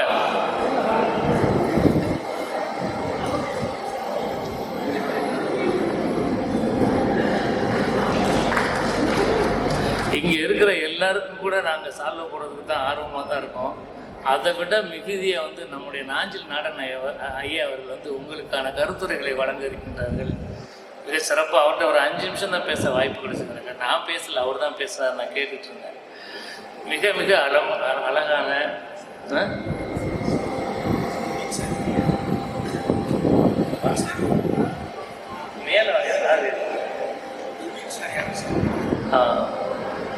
தங்கை முபின் சாதி அவர்களுக்கு பெருமைப்படுத்தல் மகிழ்ச்சி அடைந்தேன். அப்படியான ஒரு சிறந்த ஒரு கருத்தினை உங்களுக்கு வழங்க இங்கே காத்திருக்கின்றார்கள் ஐயா அவர்கள். அதையும் தாண்டி இங்கே இருக்கின்ற படைப்பாளிகளுக்கு மறுபடியும் என்னுடைய மனமார்ந்த வணக்கத்தையும் வாழ்த்துக்களையும் தெரிவித்துக் கொண்டு, இந்த விருது உங்களுக்கு ஒரு வகையில் உந்து சக்தியாக இருக்கும் என்கின்ற நம்பிக்கை எங்களுக்கு இருக்கின்றது. ஏனென்றால் நீங்கள் எல்லாம் இப்பொழுது எழுத வந்தவர்கள் அல்ல. நாங்கள் இந்த விருது கொடுப்போம் என்று எண்ணியும் எழுதியவர்கள் அல்ல. உங்களுக்கும் தமிழுக்கும் உங்களுக்கும் இந்த சமுதாயத்திற்கான உறவும் மிக அதிகமானது, பெருமைக்குரிய என்று நன்றாக அறிந்தவன் தான். இருந்தாலும் கூட ஏதேனும் ஒரு வகையில் இன்று நீங்கள் பெறுகின்ற இந்த சௌமா விருது உங்களுக்கு இன்னும் கொஞ்சம் உற்சாகத்தையும் உத்வேகத்தையும் பெறும் என்றால் அதுதான் இந்த நிகழ்வின் வெற்றி என்று கூறிக்கொண்டு உங்கள் அனைவருக்கும் மனமார்ந்த வணக்கத்தை தெரிவித்து நன்றி கூறி விடைபெறுகிறேன். நன்றி வணக்கம். கன்னிக்குமரி கடல் கொண்ட நாடாம் கன்னியாகுமரி மாவட்டத்தில் உள்ள வீரநாராயணமங்கலம் என்னும் ஊரில் 1947ஆம் ஆண்டு டிசம்பர் 31 பிறந்தவர். நவீன தமிழ் இலக்கியத்தின் முக்கிய படைப்பாளர்களில் ஒருவர். அவரது இயற்பெயர் கா. சுப்பிரமணியம். நகைச்சுவையும் சமூக விமர்சனமும் இளையோடும் படைப்புகளுக்காக புகழ் பெற்றவர். தமிழ் மரபிலக்கியத்தில் உள்ள தேர்ச்சி இவரது படைப்புகளில் வெளிப்படும். கம்பன் காவியத்தில் ஆழமான ஈடுபாடு கொண்டவர். 10க்கும் மேற்பட்ட சிறுகதை தொகுதிகளை படைத்திருக்கின்றார். தெய்வங்கள் ஓநாய்கள் ஆடுகள் என்ற சிறுகதை தொகுதி மூலம் புகழ் பெற்றவர். இவரது சூடிய பூ சூடற்க என்ற சிறுகதை தொகுப்பிற்கு 2010ஆம் ஆண்டிற்கான சாகித்ய அகாதமி விருது வழங்கப்பட்டது. 6க்கும் மேற்பட்ட புதினங்களை படைத்திருக்கின்றார். இவரின் மிக முக்கியமான அடையாளம் நாஞ்சில் நாட்டு வட்டார வழக்கிலான எழுத்து நடை. கனடாவின் இலக்கிய தோட்டத்தின் 2012ஆம் ஆண்டுக்கான இலக்கிய விருது டொராண்டோவில் இவருக்கு அளிக்கப்பட்டது. மேலும் பல கவிதை தொகுப்புகளையும் கட்டுரைகளையும் படைத்திருக்கின்றார். அரை நூற்றாண்டாக தமிழுக்கு தொண்டாற்றி வருகின்ற தமிழ் இலக்கியத்தின் பேராளுமை சாகித்ய அகாதமி விருது பெற்ற போற்றுதற்குரிய எழுத்தாளர் திருமிகு சீர்மிகு நாஞ்சில் நாடன் ஐயா அவர்களை விழா பேருரையாற்ற அன்போடு மேடைக்கு அழைக்கின்றோம். எல்லோருக்கும் வணக்கம். விருதுகள் அனைத்தும் நானே பெற்றுக்கொண்டதான ஒரு கர்வத்தோடு கொண்டிருக்கிறேன். அவ்வளவு மகிழ்ச்சியா இருக்கு. புறநானூற்று ஒரு பாட்டு இருக்கு. போர்க்களத்தில் அவர்கள் வந்து நிற்கிறான். அவன் நிற்கிற நிலையை பார்த்துட்டு எதிர்த்தரப்பு வீரன் எனக்கு ஒரு கேடயம் கொடுக்கிறான். கேடயத்திற்கு பழந்தமிழ் சொல் தோல். பல தோள்களை அடுக்கி வைத்து தைத்து ஈட்டி அம்பு வாள் இவற்றின் வீச்சிலிருந்து காத்துக்கொள்வதற்கான அமைப்பு தோல். உடனே அவன் பக்கத்தில் நிற்கிறவன் சொல்றான், தோல்தா என்று கேடயங்குடுங்கிறிய தோலுடன் துருகல் மறையினும் உய்குவை போலும். கேடயத்தோட ஒரு சின்ன பாறைக்கு முன்னாடி போய் ஒளிச்சுன்னா கூட நீ தப்பிப்பியாம. யார் வந்திருக்க தெரியுமா? நேற்று நீ போர்ல கொன்றே இல்லை, அவனுடைய தம்பி வந்திருக்கான். அவன் அந்த ஊர்ல புதிசாக காய்ச்சப்பட்ட மதுவனை தேடுவதை போல உன்னை தேடிக்கொண்டிருக்கிறான். தோல்தா என்று தோருடன் துருகல் மறையினும் உய்குவை போலுங்கிற பாட்டு எனக்கு இவங்களை பார்த்தா அதான் தோணுது. நேற்று நீங்க வந்து சமூகத்துல புறக்கணித்து ஒதுக்கி வச்சு அவமானப்படுத்தி கேவலப்படுத்தி அனுப்புனீங்க இல்லையா பல எழுத்தாளர்கள், அவர்களுடைய தம்பிகள் வந்து நின்று கொண்டிருக்கிறார்கள் என்று. நீ கேடத்து கையில வச்சுக்கிட்டு ஒரு பாறைக்கு பின்னாடி போய் ஒளிஞ்சாலும் இன்னைக்கு மாணவனால தப்பிக்க முடியாது. அப்படி அபூர்வமான எழுத்தாட்டம். இந்த விருது என்பது மிக மகிழ்ச்சியான விஷயம். நான் பொம்பாயில் வாழ்ந்த காலத்துல ஒரு வருஷத்துக்கு ஒரு முறை தான் ஊருக்கு வர முடியும். அப்ப அப்போ மும்பையிலேருந்து நேரடியாக திருவனந்தபுரத்துக்கோ கன்னியாகுமரிக்கோ ட்ரெயின் விடலை, சென்னையில் இறங்கணும். சென்னையில் இறங்கி மறுநாள் இன்னொரு ட்ரெயின் பிடிக்கணும். அப்படி ஒரு முறை பிடிக்க வந்தபோது எனக்கு ஓய்வாக இருந்த நாளில் இலக்கிய சிந்தனைங்கிற அமைப்பினுடைய விருது வழங்கும் விழா, ஆண்டு விழா. இலக்கிய சிந்தனைங்கிற அமைப்பு உங்களுக்கு தெரியும், சிறுகதைகளுக்கும் நாவல்களுக்கும் விருதளித்துக் கொண்டிருந்தவர்கள். நான் போயிருக்கேன். கவிக்கோ அப்துல் ரஹ்மான் சிறப்பு பேச்சாளர். கவிக்கோ அப்துல் ரஹ்மான் என்பவர் கவிதைகளை தாண்டியும் அவர் செய்த பணிகள் அளப்பரியது. உடங்குடி மஸ்தானுடைய பாடல் தொகுப்பு சைவ சித்தாந்த நூற்பதிப்பு கழகத்தினால் பல 10 ஆண்டுகளுக்கு முன்னாடி வெளியிடப்பட்டு எங்குமே பதிப்பு கிடையாது, மறுபதிப்பு கிடையாது. பல பேர் சொல்லி சொல்லி சொல்லி 2வது உலகத்தமிழ் மாநாட்டின் போது அதற்கு தன்னுடைய குறிப்புரைகளோடு மறுபதிப்பு கொண்டாந்தவர் மீரா அன்னம் சார்பாக. அவர் மேடையில் இருக்கிற போது சிறப்புரை ஆரம்பிக்கிற போது சொல்றாரு, எங்களுக்கு பொண்ணும் பொருளும் கூட தர வேண்டாம், நீங்க ஒரு பூ கொடுங்க போதும் அப்படின்னா. இந்த பூ என்பது ஒரு அங்கீகாரம், எஸ் யூ டிட் இட் அங்கிற ஒரு தோலை தட்டி கொடுக்கிற ஒரு விஷயம். இது ஒரு பெரிய பெருமிதத்தை தரும், பெரிய சந்தோஷத்தை தரும். உங்களை கண்டுகொண்டார்கள். நான் ஜோக்கா ஒரு விஷயம் சொல்லுவேன். ஒரு முறை தொழில் நிமித்தம் பாண்டிச்சேரி போயிட்டு நான் திரும்ப வந்துட்டு இருக்கேன். பாண்டிச்சேரியில் மது இனங்கள் நல்ல குவாலிட்டி, கலப்படம் இல்லாதது, விஷத்தன்மை இல்லாது கிடைக்குங்கிறதுனால 2 பாட்டில் பக்காடி ஒயிட் ரம் வாங்கி என்னுடைய பையில் இருக்கு. கடலூர் வரதுக்கு முன்னாடி செக் போஸ்ட்டில் நான் வந்த அந்த டிரான்ஸ்போர்ட் கம்பெனி எனக்கு லோவர் சைடு படுத்து வண்டியை நடத்துகிறாங்க போலீஸ்காரங்க. 2 போலீஸ்காரங்க வந்து ஒவ்வொருத்தருடைய பெட்டியாக திறந்து அதில் இருக்கிற பாட்டிலெல்லாம் எடுத்துக்கிறாங்க. சரி 2 அண்ணா இருக்குது, போனால் போயிட்டு போகுது, இப்போ என்ன 650 1300 ரூபா தானே, பரவாயில்ல அப்படின்ட்டு நான் துணிஞ்சு உட்காந்துருக்கேன். ஒரு கான்ஸ்டபிள் என்கிட்ட வந்தார். நான் இப்படி பார்த்தாரு. சார் வணக்கம் அப்படின்னாரு. எனக்கு வந்து நைட் டியூட்டியில் இருக்கிற ஒரு செக் போஸ்ட்டில் இருக்கிற ஒரு போலீஸ்காரன் என்ன அடையாளம் கண்டுக்கிட்டான் பார்த்தீங்களா, இது எனக்கு ஒரு ஞானபீடத்துக்கு சமம். அவனை போய் நம்ம சேர்ந்திருக்கிறோம்ல, அந்த மாதிரியான விஷயம் தான் இவர்கள் விருது பெறுகிற விஷயங்கள். விருதுங்கிறது ரொம்ப லேசான விஷயம் அல்ல. அந்த காலத்துல இருந்தே புலவர்களுக்கெல்லாம் இதான் நிலைமை. சிறுபான்மை படையில ஒரு பாட்டு, அப்ப 2 வீலர் கிடையாது, வேற வண்டி வாகனங்கள் கிடையாது. 40 மைல் 50 மைல் நடந்து போகணும். கிடைச்சதை வாங்கி தின்னுட்டு கிடைச்ச இடத்துல குளிச்சுட்டு ராத்திரி படுத்து 4 நாள் 5 நாள் நடந்து போய் போகணும். அப்போ ஒருத்தன் கேட்குறான், நீ இந்த மன்னனை தேடி போறியே, உனக்கு என்ன கிடைக்கும்? அந்த புலவன் சொல்றான், நான் அவனை பார்த்த உடனே என்ன முதல்ல போய் குளிச்சுட்டு வான்னு சொல்லுவான். 2வது நான் குளிச்சுட்டு வந்த உடனே காம்பு சொலித்தன்ன அறுவை உடி, காம்புன்னா மூங்கில், மூங்கிலை உரித்ததை போன்ற அறுவைன்னா துணி நெய்து அந்த மடி அறுப்போம் இல்லையா, புதிதாக நெய்யப்பட்டு அறுக்கப்பட்ட துணிகள், அந்த துணியை உடுக்க தருவான். எங்கிட்ட வந்து சிறுபான்மை படைக்கு 8-10 உரை இருக்கு. யார்கிட்டையும் உரையை பார்த்தாலும் மூங்கிலை உரித்தது போன்ற ஆடையை அணிய தருவான் உரையிடுறாங்க. நான் யோசிச்சு பார்க்க, நான் கிராமத்தில் பிறந்து வளர்ந்தவன். மூங்கிலை உரிக்கிறத பற்றி நினச்சி பாருங்க. அது ஒரு உடையா உடுத்திங்கன்னா தொடையெல்லாம் கிழிஞ்ச ரத்தம் வரும், அவ்வளோ ஷார்ப்பாக இருக்கும். இப்படி ஒரு ஆடையாக தருவான். நான் பார்த்துருக்கேன் சின்ன வயசுல மூங்கிலை வந்து கூரைக்கு கட்டுறதுக்காக மூங்கிலை வகுருவாங்க. 2ஆக 4ஆக வகுருவாங்க.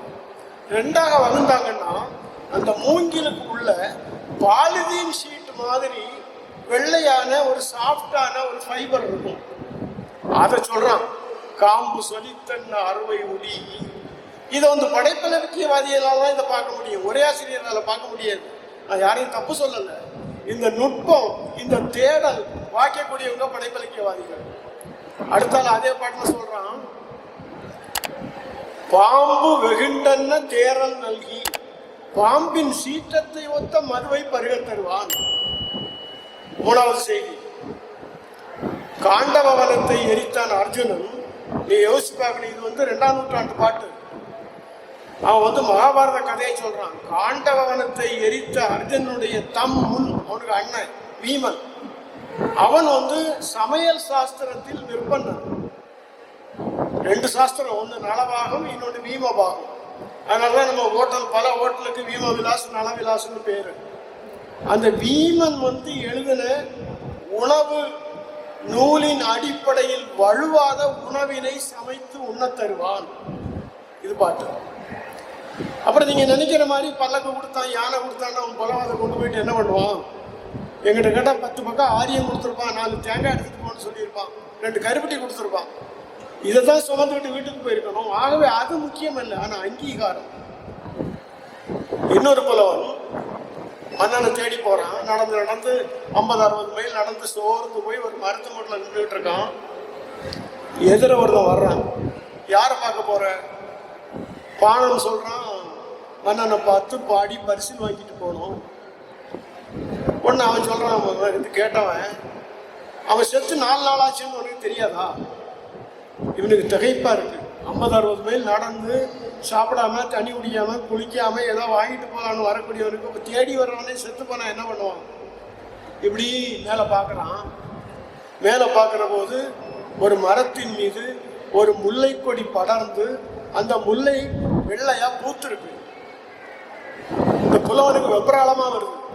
வெப்ராளம்ங்கிறது என்னுடைய சூழ்நிலை, என்னால் தவிர்க்க முடியாது.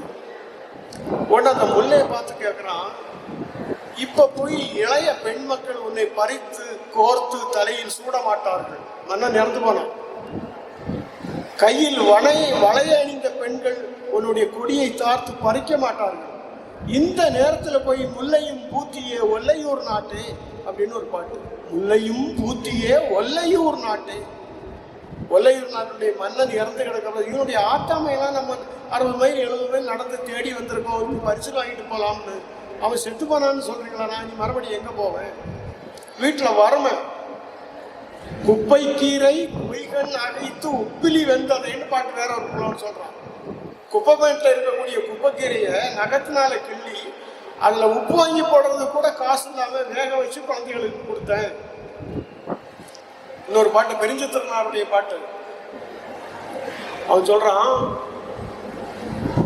ஆடு நனி மறந்த கோடுயர் அடுப்பின் ஆம்பி பூப்ப. அடுதல் ஆடுதல் தான் சமைத்தல். அடுமனை சமயக்கட்டு. அடப்பண்ணி வைத்தார் அடிசிலை உண்டார், இடப்பக்கமே இறை நொந்ததே என்றார், மடப்பிடியாளோடு மந்தனம் கொண்டார், கிடக்கப்படுத்தார் கிடந்து ஒளிந்தாரே. திருமூலர். அடப்பண்ணி வைத்தார், சமைச்சு வச்சார். அடிசிலாம் உணவு சாப்பிட்டாரு. ஆபீஸ்லேருந்து வந்தாரு, சமைச்சு வச்சிருந்தா சாப்பிட்டாரு. கொஞ்சம் மடப்பிடியாளோடு மந்தனம் கொண்டார், கொண்டாட்டிட்ட கொஞ்சம் கொஞ்சுக்குள்ளவே இருந்தான். அப்புறம் இடது பக்கம் லேசா வலிக்கிற மாதிரி இருக்குது அப்படின்னா, கொண்டாட்டி சொன்னா கொஞ்சம் படுத்தேன் தெரியும் அப்படின்னா, கிடக்க படுத்தான். கொஞ்சம் போய் படுத்தான், கிடந்து ஒளிந்தானே. அடுத்த பாட்டு, பேரினை நீக்கி பிணம் என்று பேரிட்டு. அது வரைக்கும் சோன்சோ, அவன் ஜாதி, அவன் அப்பன் ஜாதி, அவன் தாத்தன் ஜாதி எல்லாம் பேருக்கு பின்னாடி இருக்கும். மூச்சு போனதுக்கு அப்புறம் பிணம், சவம், செத்த மரமணிக்கு தீயாமும் அப்படின்பா காரைக்காலம் போய். பேரினை நீக்கி பிணம் என்று பேரிட்டு, ஊரினை கூட்டி ஒலிக்க அழுதிட்டு, சூரையம் காட்டிடை கொண்டு போய் சுட்டிட்டு, நீரினில் மூழ்கி நினைப்பு ஒளிந்தார்களே. அந்த பதவியில் இருந்தா, இந்த பதவியில் இருந்தா, அங்க சமாதி இருக்கு, இங்க சமாதி இருக்கு, யாரு நினைக்கிறாங்க? என்ன காரியம்? அதனால ஆடு நனி மறந்த கோடுயர் அடுப்பு. எங்க ஊர்ல கோட்டை அடுப்புன்னு சொல்லுவோம். 3 முனை இருக்கும், அதில் செவரு மாதிரி கோட்டை மாதிரி கட்டி வச்சிருப்பாங்க. கோடு உயர் அடுப்பு. அது ஆடு நனி மறந்து, சமையலை மறந்து 4-5 நாள் ஆகிப்போச்சு. 4-5 நாள் சமைக்கிறதுக்கு ஒன்றும் இல்லை. அப்ப என்ன ஆகும்? ஆடு நனி மறந்த கோடுயர் அடுப்பின் ஆம்பி பூப்ப. ஆம்பின்னா காளானுக்கு சுத்த தமிழ் சொல். மஷ்ரூமுக்கான சொல் ஆம்பி. புறநானூற்றில் கிடக்கிற சொல். ஆடு நனி மறந்த கோடுயர் அடுப்பின் ஆம்பி பூப்ப. என் மனைவிட்ட ஒரு கை குழந்தை இருக்கு, பச்சை குழந்தை. அந்த குழந்தை பால் குடிக்குது. அவ மார்பல இருந்து பால் வரமாட்டேங்குது. கவிஞன் போடுறான், இல்லி தூர்ந்த புல்லா வரும் முலை. முலை தெரியும் உங்களுக்கு.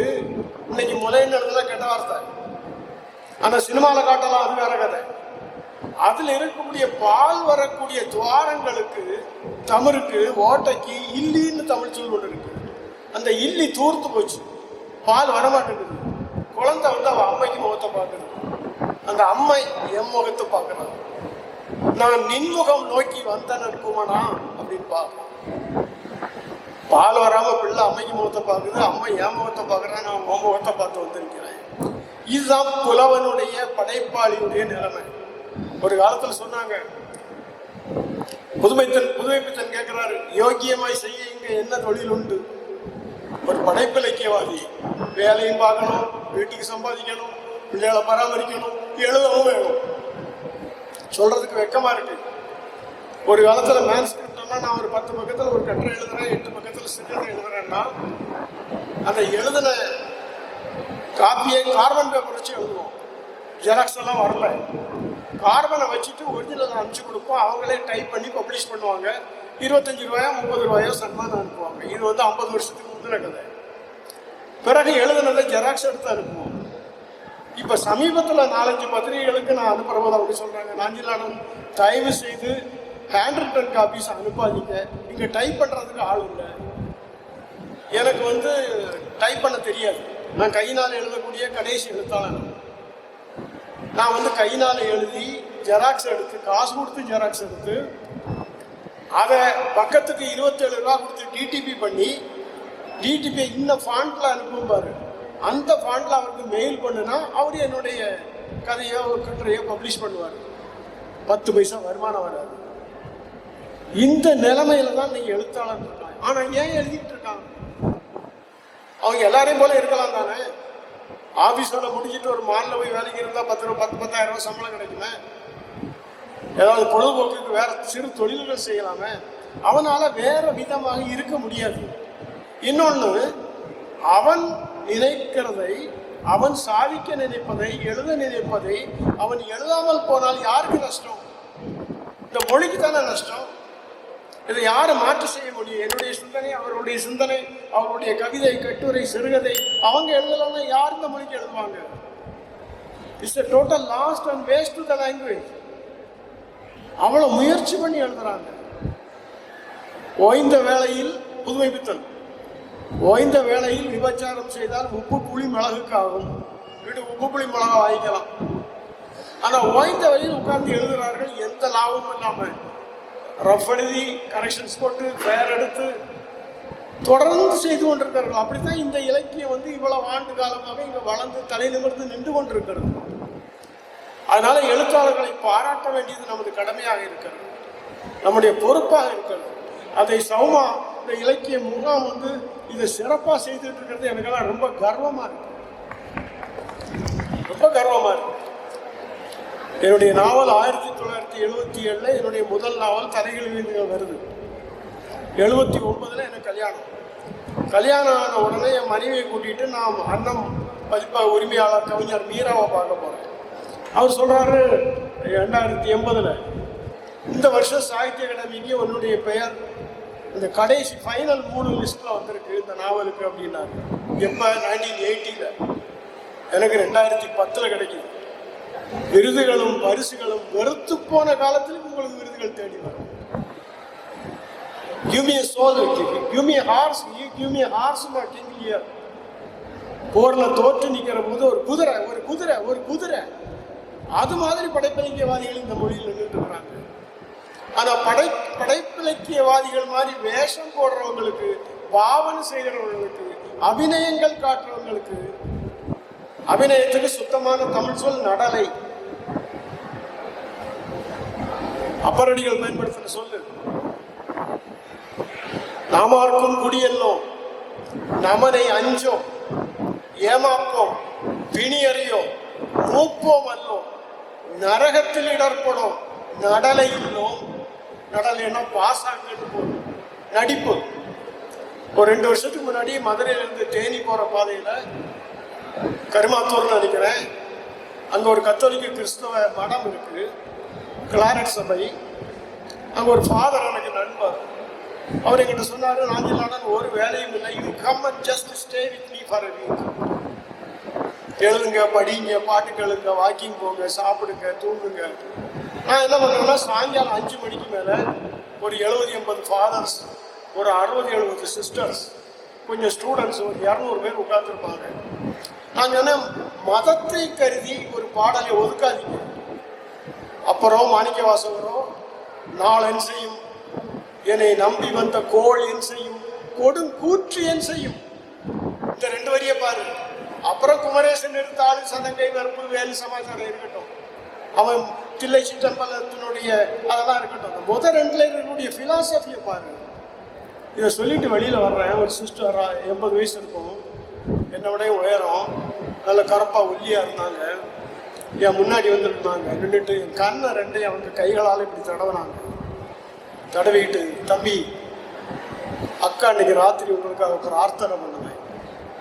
இது எனக்கு ஒரு 10 நோபல் பரிசு கிடைச்சது சார்.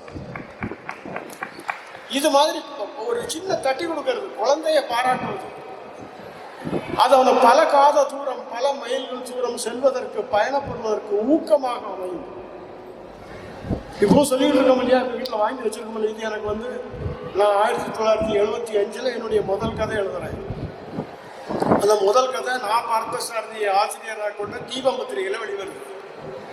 அப்போ இலக்கிய சிந்தனை அமைப்பு வந்து ஒரு மாதத்தில் 70-80 கதைகள் வெளிவந்தாலும் அல்லது 200 கதைகள் வெளிவந்தாலும் அதிலிருந்து ஒரு கதையை தேர்ந்தெடுத்து பரிசு கொடுப்பாங்க.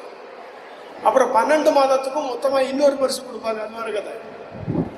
என்னுடைய முதல் கதையை இலக்கிய சிந்தனை அந்த மாதத்தின் சிறந்த கதையாக தேர்ந்தெடுத்தது விரதம்.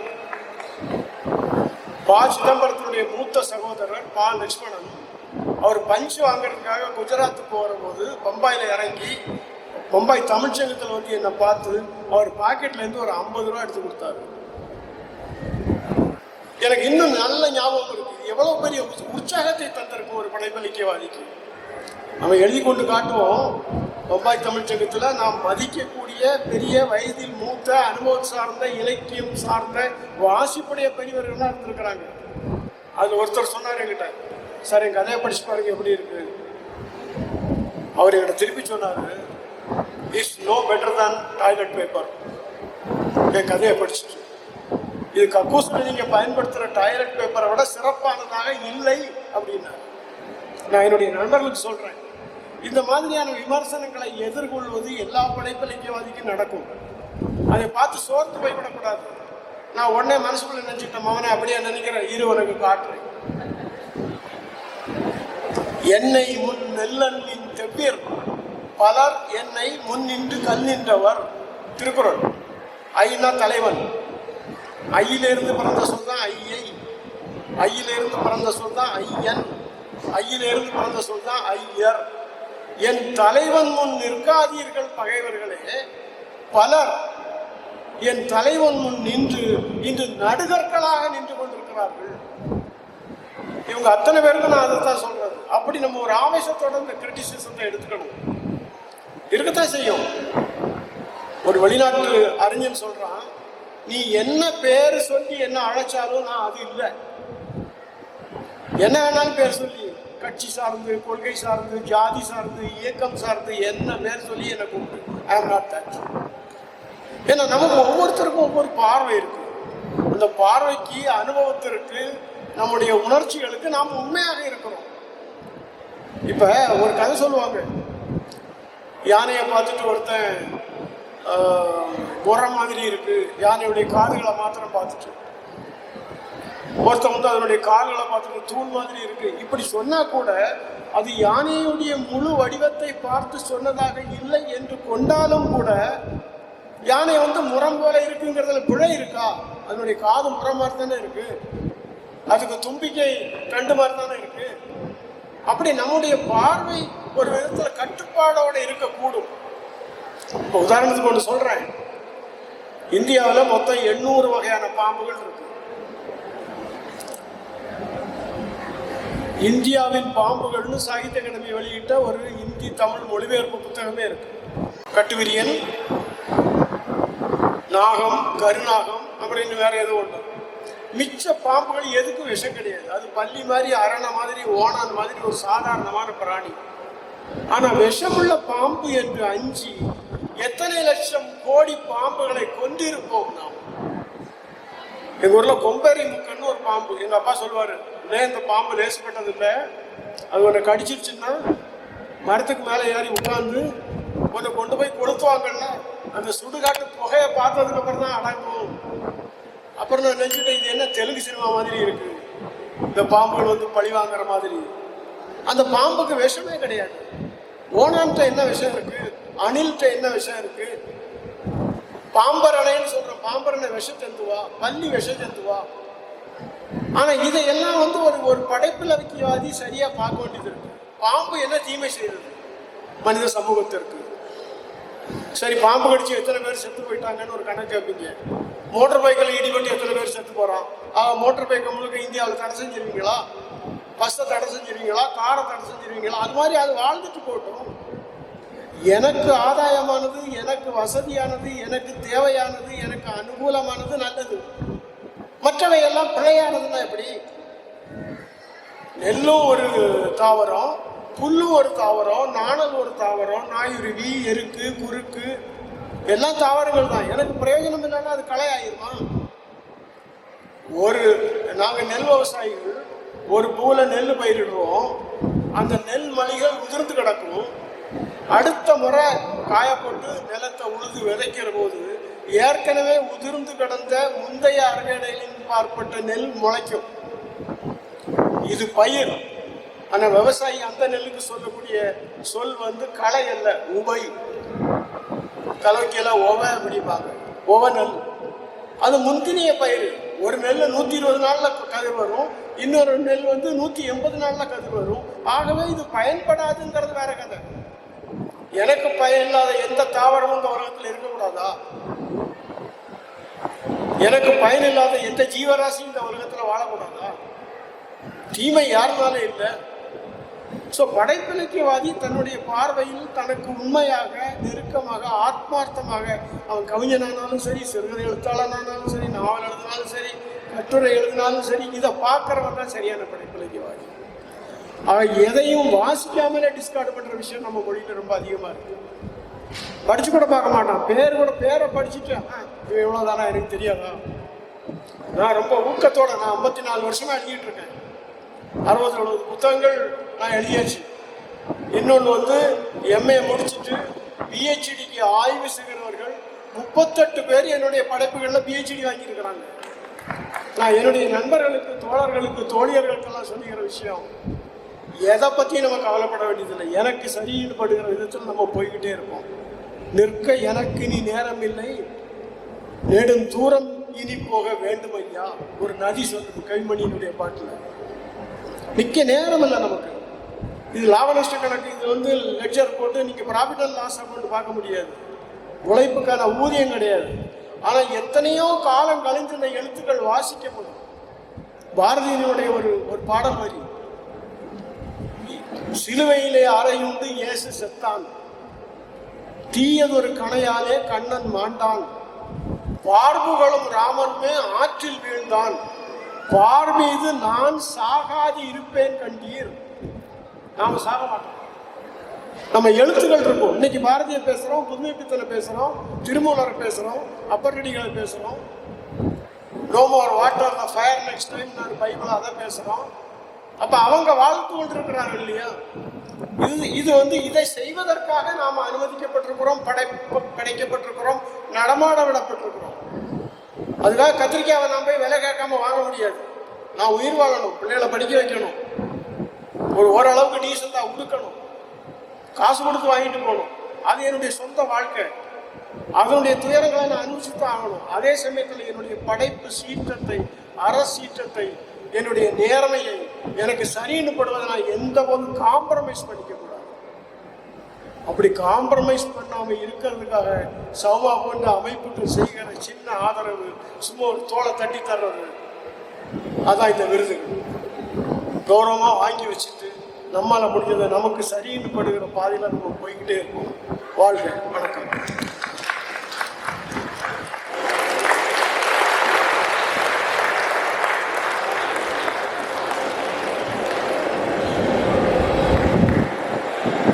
சார்,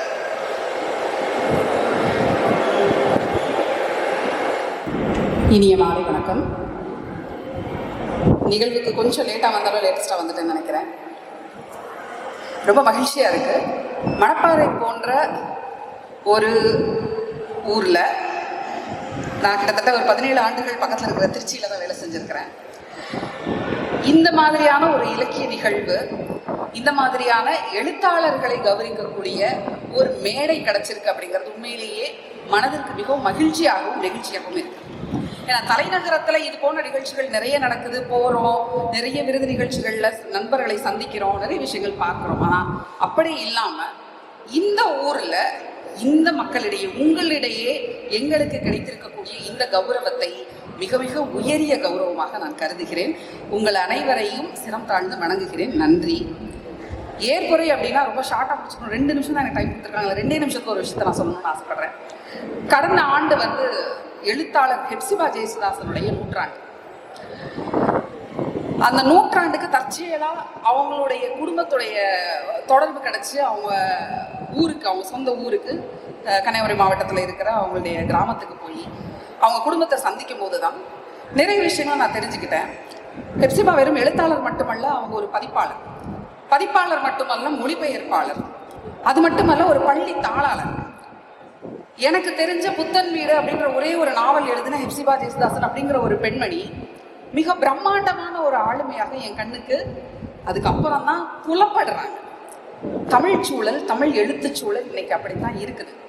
எழுத வர்றதுக்கு ஆயிரக்கணக்கான பேர் இங்கே ஆண்டுதோறும் வந்துகிட்டே இருக்காங்க. எப்படி தமிழ் சினிமாவில் சினிமா எடுக்கிறதுக்கு டைரக்டர்கள், அசிஸ்டன்ட் டைரக்டர்கள் கூட்டமாக கோலிவுட் பக்கம் வந்துட்டே இருக்காங்களோ, அதே போல எழுதுவதற்கு இங்கே எக்கச்சக்கமான பேர் வந்துட்டே இருக்காங்க. இது மிக மிக ஆரோக்கியமான அவசியமான ஒரு விஷயமா நம்ம பார்க்க வேண்டியிருக்கு. ஆனால் அதே சமயத்தில் எழுத வருபவர்கள் அத்தனை பேருக்கும் இந்த வேகம், இந்த டெம்போ அப்படியே கடைசி வரைக்கும் தக்க வைக்கணும் இல்லையா? அப்படி தக்க வைக்கிறதுக்கு அப்பப்போ ஒரு சொட்டு மருந்து கொடுத்துக்கிறது மாதிரி தான் இந்த மாதிரியான விருதுகள், இந்த மாதிரியான மேடைகள். இந்த மேடையை பாருங்க, 30 பேர் இருக்கிறாங்க. 30 பேரும் வெவ்வேறு பின்புலங்களை சேர்ந்தவர்களாக இருக்கிறாங்க. வேளாண்மை செய்யக்கூடிய கூலி தொழிலாளியாக ஒருத்தர் இருக்கிறார், ஒரு அரசு கல்லூரியில பேராசிரியர் ஒருத்தர் இருக்கிறார், பள்ளியில் வேலை செய்யக்கூடியவர்களாக இருக்கிறார்கள். பல்வேறு பின்புலங்களில் இருந்து வரக்கூடியவர்களாக இருந்தாலும் இந்த படைப்புகள் அத்தனையும் நான் ஃபுல்லா வாசி பார்த்த வரைக்கும் கூடிய வரையிலும் பெரும்பான்மை விளிம்பு நிலையிலிருந்து வரக்கூடிய எழுத்து. The rise of the subaltern அப்படின்னு ஒரு சொல்ல ஆங்கிலத்தில் மிக அதிகமாக தற்போது பயன்படுத்த தொடங்கி இருக்கிறாங்க. விளிம்பு நிலையிலிருந்து வரக்கூடிய எழுத்து. விளிம்பு நிலைனா அது பால் விளிம்பு நிலையாக இருக்கலாம், அது சாதி விளிம்பு நிலையாக இருக்கலாம், அது மத விளிம்பு நிலையாக இருக்கலாம். இங்க ஒரு பெரிய மிக்ஸ் இருக்கு. இங்க நீங்க இருக்கிற ஒவ்வொருத்தரையும் நீங்க பாருங்க, இஸ்லாமிய பின்புலத்தில் இருந்து, கிறிஸ்தவ பின்புலத்தில் இருந்து, பல்வேறு சாதி பின்புலத்தில் இருந்து, பல்வேறு பொருளாதார பின்புலத்தில் இருந்தும் இந்த மேடையில உட்கார்ந்து இருக்கிறாங்க. ரொம்ப மேலே இருக்கிறவங்களுக்கு இந்த கௌரவம், இந்த பணம் சரி, இது ஒரு சின்ன அமௌண்ட் அப்படிங்கிற மாதிரி தெரியலாம். ஆனால் அன்றாட வாழ்க்கை, எழுத்தாளருக்கு ஒரு அன்றாடம் இருக்கு அப்படின்னு தோழர் ரொம்ப அருமையா பேசினாங்க. அது தோழர் பேசும்போது அந்த அன்றாடத்திற்கு இந்த பணம் ஏதோ ஒரு விதத்துல உதவி செய்யுது அப்படின்னு வச்சுக்கிட்டாலுமே இந்த விருது அந்த விதத்தில் பார்க்கும் பொழுது இருக்கிற எல்லோருக்குமே ஏதோ ஒரு விதத்தில் ஒரு சிறு உதவியையாவது நிச்சயமாக செய்யும் அப்படிங்கிறதுல எந்த விதமான ஐயப்பாடும் இல்லை. 2019 தான் தொடங்கி இருக்கிறாங்க சௌமா விருதை. கிட்டத்தட்ட நமக்கு ஒரு 8-9 ஆண்டுகள் தான் ஆகுது. ஆனால் அதற்குள் தமிழ்நாட்டில் மிக முக்கியமான எழுத்தாளர் கௌரவமாக இன்னைக்கு இந்த விருது பார்க்கப்படுது அப்படின்னா அதுக்கு ரொம்ப முக்கியமான ஒரு காரணத்தை நான் சொல்லி ஆகணும். எந்த விதமான பிரஷரும் இல்லாம மிக நேர்மையாக தேர்ந்தெடுக்கப்படக்கூடிய படைப்பு. இங்க விருது வாங்கின ஒரு புத்தகம் அப்படின்னா அந்த புத்தகம் எப்பேற்பட்ட புத்தகமாக இருக்கும் அப்படிங்கிறது ஒரு வாசகர் முதற்கொண்டு அத்தனை பேருக்கும் தெரியும். இந்த மாதிரியான ஒரு பிலாந்திரபியை, இந்த மாதிரியான ஒரு விஷயத்தை ஆண்டுதோறும் தொடர்ச்சியாக செய்து கொண்டிருக்கக்கூடிய தோழர் சௌமா அவர்களுக்கும், இதை முன்னெடுத்து ஒருங்கிணைத்து செய்து கொண்டிருக்கக்கூடிய தோழர் தமிழ் மணவாளன் அவர்களுக்கும், இந்த குழுவினர் அனைவருக்கும் எங்களுடைய நன்றியை நான் தெரிவிச்சுக்கிறேன். எழுத்தாளர்களின் சார்பாக மனம் கனிந்த, இதயம் கனிந்த நன்றி. வணக்கம். அடுத்து ஏற்புரை நிகழ்த்துவதற்கு இலட்சிய மன்னார் அவர்களை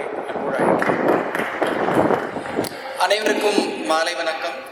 என்னுடைய பேர் லட்சிய மன்னார். நான் ஒரு திருநங்கையா இந்த மேடையில் இத்தனை ஆளுமைகளுக்கு மத்தியில் நான் விருது பெற்றதையே ஒரு பெருமையாக நினைக்கிறேன்.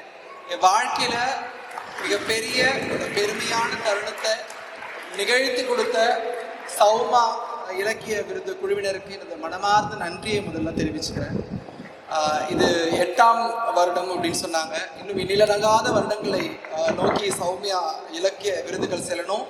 இங்கே நான் நிற்கிற இடத்துல இன்னும் நிறைய திருநர் எழுத்தாளர்கள் வந்து நிற்கணும் அப்படின்னு நான் இந்த நேரத்தில் நினச்சிக்கிறேன். என்னுடைய ஏற்புரையை வந்து ஒரு நன்றி உரையாக நான் சொல்ல நினைக்கிறேன். ஒரு தனிப்பட்ட நபருக்கான நன்றி உரை இது கிடையாது.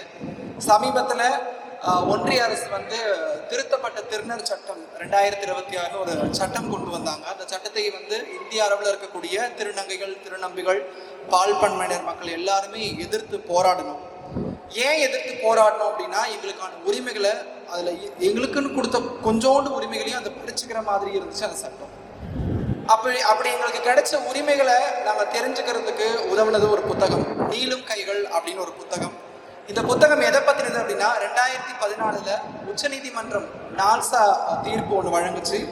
திருநர்களையும் இந்திய குடிமக்களாக என்ன பண்ணணும், அங்கீகரிக்கணும் அப்படின்னு சொல்லி அதில் வந்து 3ஆம் பாலினம் அப்படிங்கிற ஒரு வார்த்தையை பயன்படுத்தியிருப்பாங்க. அந்த வார்த்தையில் எனக்கு உடன்பாடு இல்லை, இருந்தாலும் நான் சொல்கிறேன்.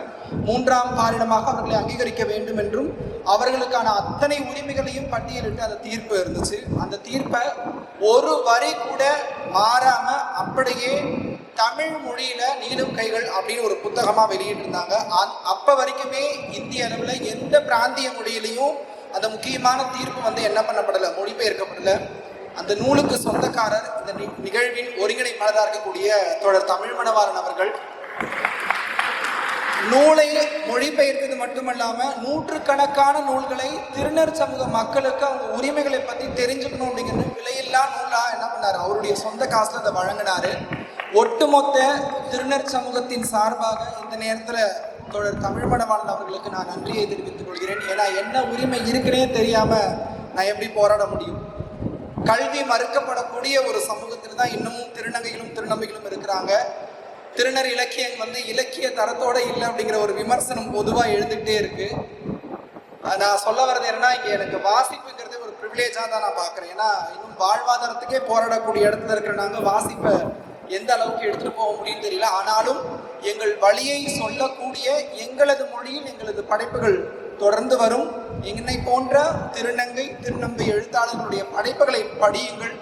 விருது முக்கியம் இல்லை, அவங்கள படிச்சுட்டு அவங்க கூட உரையாடுங்க. அதுவே மிகப்பெரும் விருதாக நினைத்துக் கொள்கிறேன். நன்றி, வணக்கம். அடுத்து எழுத்தாளர் நிஜந்தன் அவர்களை ஏற்புரை நேர்த்த அன்போடு அழைக்கிறோம். எல்லோருக்கும் வணக்கம். மேடையில் வெற்றிருக்கும் ஆளுமைகளுக்கும் அரங்கத்தில் இருக்கும் அனைவருக்கும் இந்த ஆண்டுக்கான சௌமா விருது என்னுடைய முடிவுக்கு முன்னால் நாவலுக்கும் கிடைத்திருப்பதற்கு நான் மிகுந்த மகிழ்ச்சி அடைகிறேன். நன்றியை தெரிவித்துக் கொள்கிறேன். 8 ஆண்டுகளாக இந்த விருது வழங்கப்படுகிறது. இந்த விருது அமைப்பின் நிறுவனரான சோமா ராஜரத்னம் அவர்கள் கூறினார்கள், இது உந்து சக்தியாக இருக்கும் என்று நம்புகிறேன் அப்படின்னு கூறினார். உண்மையிலே உந்து சக்தி தான். இது தொடர்பான ஒரு அறிவிப்பை நம்முடைய சமூக ஊடகங்களில் சிறிய அளவுக்கான அறிவிப்பை நாம் வெளியிட்டு பதிவிடுகிற போது நமக்கு குவிகின்ற அந்த பாராட்டுகள், நமக்கு குவிகின்ற அந்த வாழ்த்துக்கள் எல்லாம் இன்னும் பல படைப்புகளை நாம் உருவாக்க வேண்டும் என்ற உந்துதலை நமக்கு இயல்பாகவே வழங்கி விடுகின்றன. திரு நாஜிலாடன் அவர்கள் கூறினார்கள், ஒரு படைப்பு எந்த அளவுக்கு அச்சில் ஏறுவதற்கான சிரமங்களை கடந்து செல்கிறது என்று. உண்மையிலே இன்று கூட ஒவ்வொரு எழுத்தாளரும் அந்த ஒரு போக்கைத்தான், அந்த ஒரு பாதைத்தான் கடக்க வேண்டிய நிலைமை இருக்கிறது. இன்று கூட நம்முடைய எழுத்துக்கள், நம்முடைய இலக்கிய படைப்புகள் 300-400 அளவுக்கு தான் சென்று கொண்டு இருக்கின்றன என்பது மிகவும் வருந்தத்தக்கது. இது ஏன் என்பதை நாம் இன்றும் கூட ஆய்வு செய்ய வேண்டிய ஒரு நிலையில் இருக்கிறோம். மற்ற மொழிகளில் அப்படி இல்லை. நம்முடைய மலையாள மொழியிலேயோ நம்முடைய அண்டை மாநிலங்களான தெலுங்கு, மலையாளம், கன்னடம் போன்ற மொழிகளில் அப்படி இல்லை. ஏன் தமிழில் மட்டும் அந்த நிலை இருக்கிறது? இதற்கு காரணம் என்ன? எப்போது இந்த சரிவு ஏற்பட்டது? ஏனென்றால் இலக்கியம் ஒரு பண்பாட்டு உளவியலை சாத்தியப்படுத்துவது. ஒரு சிறு படைப்பு, ஒரு சிறு கவிதையாக இருக்கலாம், ஒரு சிறு படைப்பாக இருக்கலாம், ஒரு சிறுகதையா நாவலோ எதுவாக இருக்கலாம், ஒரு பெரிய காவியமாக கூட இருக்கலாம். ஒரு பண்பாட்டுடைய உளவியலை திசையை மாற்றக்கூடிய அளவுக்கான வல்லமை படைத்ததாக அந்த படைப்பு இருக்கிறது. அதற்கான உந்துதலை நிச்சயமாக பரிசுகள் வழங்குகின்றன. அவை வெறும் பரிசுகளாக மட்டுமல்லாமல், விருதுகளாக மட்டுமல்லாமல் அங்கீகாரமாக ஒரு படைப்பாளி சென்று சேர்கின்றன. அந்த ஒரு சிறு அங்கீகாரம் தான் சமூகத்தில் நமக்கு ஒரு இலக்கிய இடம் இருக்கிறது என்பதை நமக்கு சுட்டி காட்டுகிறது. சமூகத்தில் நமக்கு ஒரு இலக்கிய அந்தஸ்து கிடைத்து விட்டது என்று ஒவ்வொரு படைப்பாளிக்கும் எத்தனை படைப்புகளை வேண்டுமானாலும் அவர் படைத்திருக்கலாம், எத்தனை அளவுக்கான படைப்புகளை, கவிதையை, நாடகங்களை எழுதியிருக்கலாம். ஆனால் ஒரு அங்கீகாரம் தான் இன்னும் கூட நம்முடைய பாதி இருக்கிறது என்பதை காட்டுகிறது. உளவியலுக்கான மாற்றங்கள், உளவியல் காலம் காலமாக மாறிக்கொண்டே வருகிறது. சமூக உளவியல், பொருளாதார உளவியல் மாறிக்கொண்டே இருக்கிறது. அதற்கான அந்த காலத்திற்கான அங்கீகாரமாக இருப்பது அந்த விருதுகள். இந்த விருது அமைப்புக்கு ஒருங்கிணைப்பாளராக இருக்கும் திரு தமிழ் மணவாளன் அவர்கள் எத்தனையோ படைப்புகளை பார்த்து கொண்டு வருகிறார். ஒவ்வொரு ஆண்டும் யாருக்கு அவை சென்று சேர வேண்டும், எதற்கு சென்று சேர வேண்டும் என்பதை பார்த்து கொண்டிருக்கிறார். ஒவ்வொரு ஆண்டும் விருதாளர்கள் எண்ணிக்கை அதிகம் ஆகிக் கொண்டே போவது, இன்னும் கூட நிறைய படைப்பாளிகள் அந்த அங்கீகார வட்டத்தில் இணைந்து கொள்கிறார்கள் என்பதை காட்டுகிறது. இது இன்னும் வருகின்ற காலத்தில் மேலும் மேலும் பல படைப்பாளர்களுக்கு கிடைக்கும் என்ற நம்பிக்கையை ஒவ்வொரு ஆண்டும் சௌமா விருதுகள் வழங்குகின்றன. இன்னும் பல ஆண்டுகள் இந்த விருதுகள் இன்னும் பல படைப்பாளிகளை உருவாக்கி அங்கீகாரத்தை மேம்படுத்தும், இந்த சமூக மேம்பாட்டுக்கு உதவும் என்று நம்புகிறேன். மீண்டும் நன்றி வணக்கங்களை சேர்த்துக் கொள்கிறேன். நன்றி. குழந்தை எழுத்தாளர்கள் லவன் குசன் அவர்கள் ஒரு சில மணித்துளிகள் இங்கே பேசுவார்கள். கண்ணில் ஒளி எழுப்பி கடனமதில் நடனமாடி உள்ளாங்குழல் படியே புகுந்து சுவையாடி நெல்லின் மணி கொளுத்த நிலைத்த பொல்லாடி வெள்ளியரால் வெள்ளிதழில் பித்தார் நகையாடி சொல்லுக்கு சொல்லோ சுவை கூட்டும் செந்தமனே வாழியவே சுந்தாய் எடுத்து வெண்பா தொடுத்து உப்பாலும் வெண்பாராதி பேருரை நிகழ்த்த என் நாவலின் மனம் பயின்று நடுந்தமனே உன்னை வணங்கி அனைவரையும் வணங்கி மகிழ்கிறேன். தொன்மை உண்மை நுண்மை திண்மை எண்மை பொன்மை இனிமை தனிமை இளமை வளமை தாய்மை தூய்மை மூமை செம்மை இயன்மை வியன்மை என்று 16 சிறப்பியல்களுடைய தமிழ் மொழியையும் இங்கு வீட்டிலிருக்கும் அனைவரையும் வணங்கி மகிழ்கிறேன். இன்று மிகவும் ஒரு மகிழ்ச்சியான நாள் எங்களுக்கு.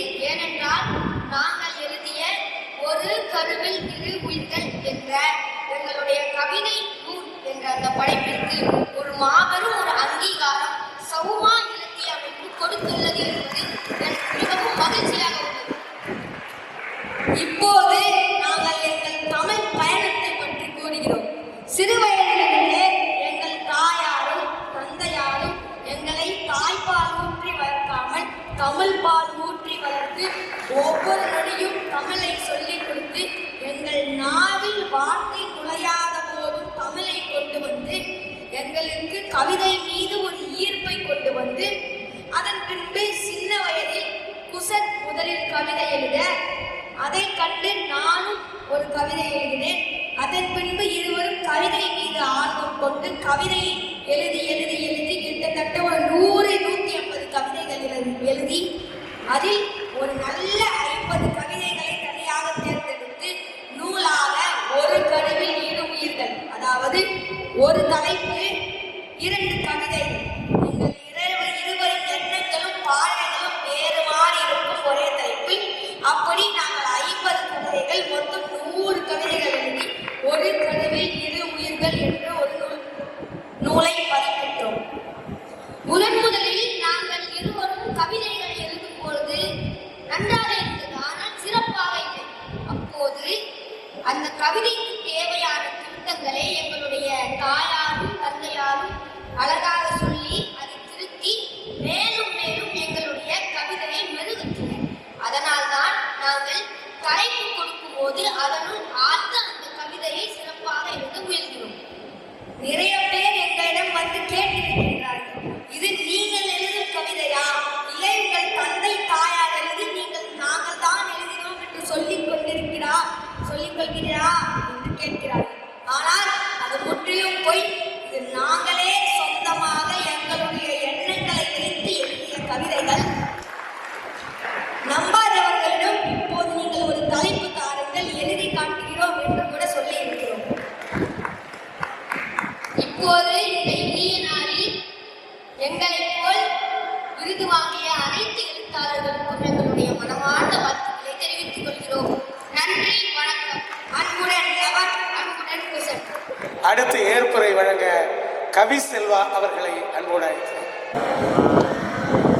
2026க்கான சௌமா இலக்கிய விருதுக்கு வருகை தந்திருக்கின்ற தமிழ் சான்றோர் பெருமக்கள் உங்கள் அனைவருக்கும் எனது அன்பார்ந்த மாலைக்கண் வணக்கத்தை தெரிவித்துக் கொள்கின்றேன். ஒரு அற்புதமான நிகழ்வு இது. 2026க்கான சௌமா இலக்கிய விருதிற்கு சிறப்பு விருந்தினராக வருகை தந்திருக்கின்ற என் பாசத்திற்குரிய அண்ணன் எழுத்தாளர் அவர்களுக்கு எனது அப்பா சதி செய்து சௌமா இலக்கிய விருது இன்று உலக அளவில் பேசப்பட்டு கொண்டிருக்கின்ற ஒரு அற்புதமான விருது. 2026க்கான சௌமா இலக்கிய விருது கவிசெல்வாவின் இதயம் எழுதிய கவிதை என்ற எனது கவிதை நூலுக்கு கிடைத்திருக்கிறது. இந்த விருது அதற்காக எனது அளவற்ற மகிழ்ச்சியையும் நன்றியையும் தெரிவித்துக் கொள்கின்றேன்.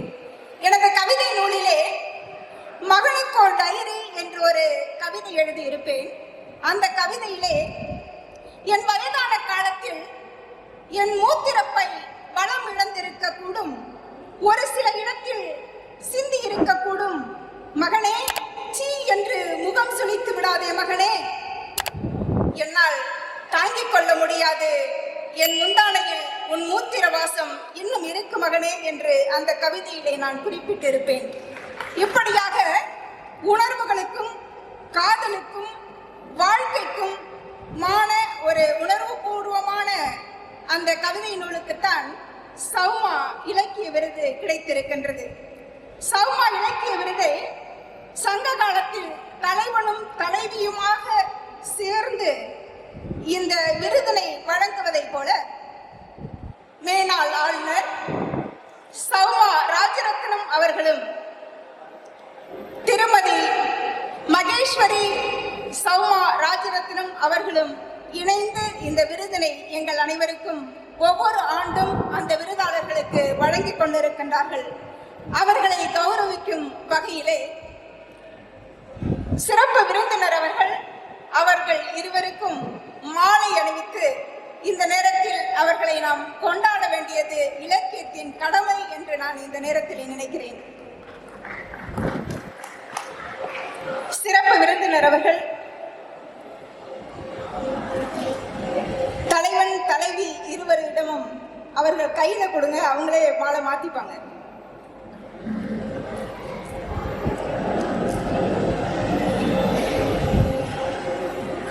கால சுமை தாங்கி போலே மார்பில் எனை தாங்கி வீழும் கண்ணீர் துடைப்பாய் என் விம்மல் தடையுமடி, பேருக்கு பிள்ளை உண்டு பேசும் பேச்சுக்கு சொந்தமுண்டு, என் தேவையை யார் அறிவார் உன்னை போல் தெய்வம் ஒன்றே அறியும் என்று அவர்கள் இருவரையும் கரங்களை தட்டி அவர்களை சந்தோஷப்படுத்துவோம், உற்சாகப்படுத்துவோம்.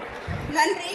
அற்புதமான இந்த வாய்ப்பை கொடுத்தமைக்கு நன்றி கூறி, இந்த நிகழ்ச்சியை ஒருங்கிணைப்பது என்பது அவ்வளவு சுலபமான காரியம் அல்ல. இந்த நிகழ்ச்சியை ஒருங்கிணைப்பு செய்த முனைவர் தமிழ் மணவாளன் அவர்களுக்கும், என்னோடு விருது பெற்ற விருதாளர்களுக்கும், பதிப்பகத்தாருக்கும், குறிப்பாக எனது நூல் வெளிவர முக்கிய காரணமாக இருந்த அண்ணன் இந்திரஜித் அவர்களுக்கும், தமிழ் ஆசிரியர் சகாயராஜ் அவர்களுக்கும் மற்றும் இங்கே வருகை தந்திருக்கின்ற அனைத்து நல்ல உள்ளங்களுக்கும் எனது அன்பார்ந்த நன்றியையும் வணக்கத்தையும் தெரிவித்துக் கொண்டு விடைபெறுகிறேன். நன்றி, வணக்கம். இப்போது நன்றியுரை கவிஞர் நவமணி சுந்தரராஜ் அவர்கள் நிகழ்த்த இருக்கிறார்கள். அன்னை தமிழுக்கும் இதை ஈன்ற தாய் தமிழுக்கும் முதல் வணக்கம். அருமையான மிகச்சிறந்த சிறப்பான விழாவிற்கு தலைமையேற்று நடத்தி கொடுத்ததை விட இது 8 ஆண்டு காலமாக நடப்பதாக வரவேற்புரையிலே அருமை என்பர் தமிழ் மணவாளன் குறிப்பிட்டார்கள். உண்மையில் இதனுடைய காலம் என்பது 8 ஆண்டுகள் அல்ல. 8 ஆண்டுகளாக சௌமா இலக்கிய விருதுகள் வழங்கப்பட்டு கொண்டிருக்கிறது. ஆனால் அதற்கு முன்னவே படிக்கின்ற காலம் தொட்டு தமிழ் மீது கொண்டிருக்க பற்றால் இந்த விழா என்பது பல 12 காலமாக அவருடைய பள்ளி காலத்திலே இருந்து கல்லூரி காலத்திலே இருந்து இன்று வரை பரிணாம வளர்ச்சியாக இன்றைக்கு இந்த விழா மிகச்சிறப்பாக நடைபெறுவதற்கு ஆக்கமும் ஊக்கமும் கொடுத்து கொண்டிருக்கிற மதிப்பிற்கும் மரியாதைக்கும் உரிய அண்ணன் சௌமா ராஜரத்னம் அவர்களுக்கும் அவருக்கு உற்ற துணையாய் பொதுவாக எழுத்தாளர்கள் எழுதுகிறார்கள் என்றால் அவர்களுக்கு எங்கே எதிர்ப்பு வரும் என்றால் வீட்டில் இருந்தா வரும். ஆனால் விருதாளர்களுக்கு பரிசு கொடுப்பதற்கு ஆண்டுதோறும் பொருட்செலவு செய்வதற்கு மனம் இருக்கிறது என்று சொன்னால் அதற்கான அந்நியார் மனம் இருக்கிறது என்று அவர்களுக்கு இந்த நேரத்திலே வாழ்த்துக்களையும் நன்றிகளையும் பதிவு செய்து கொள்கிறேன்.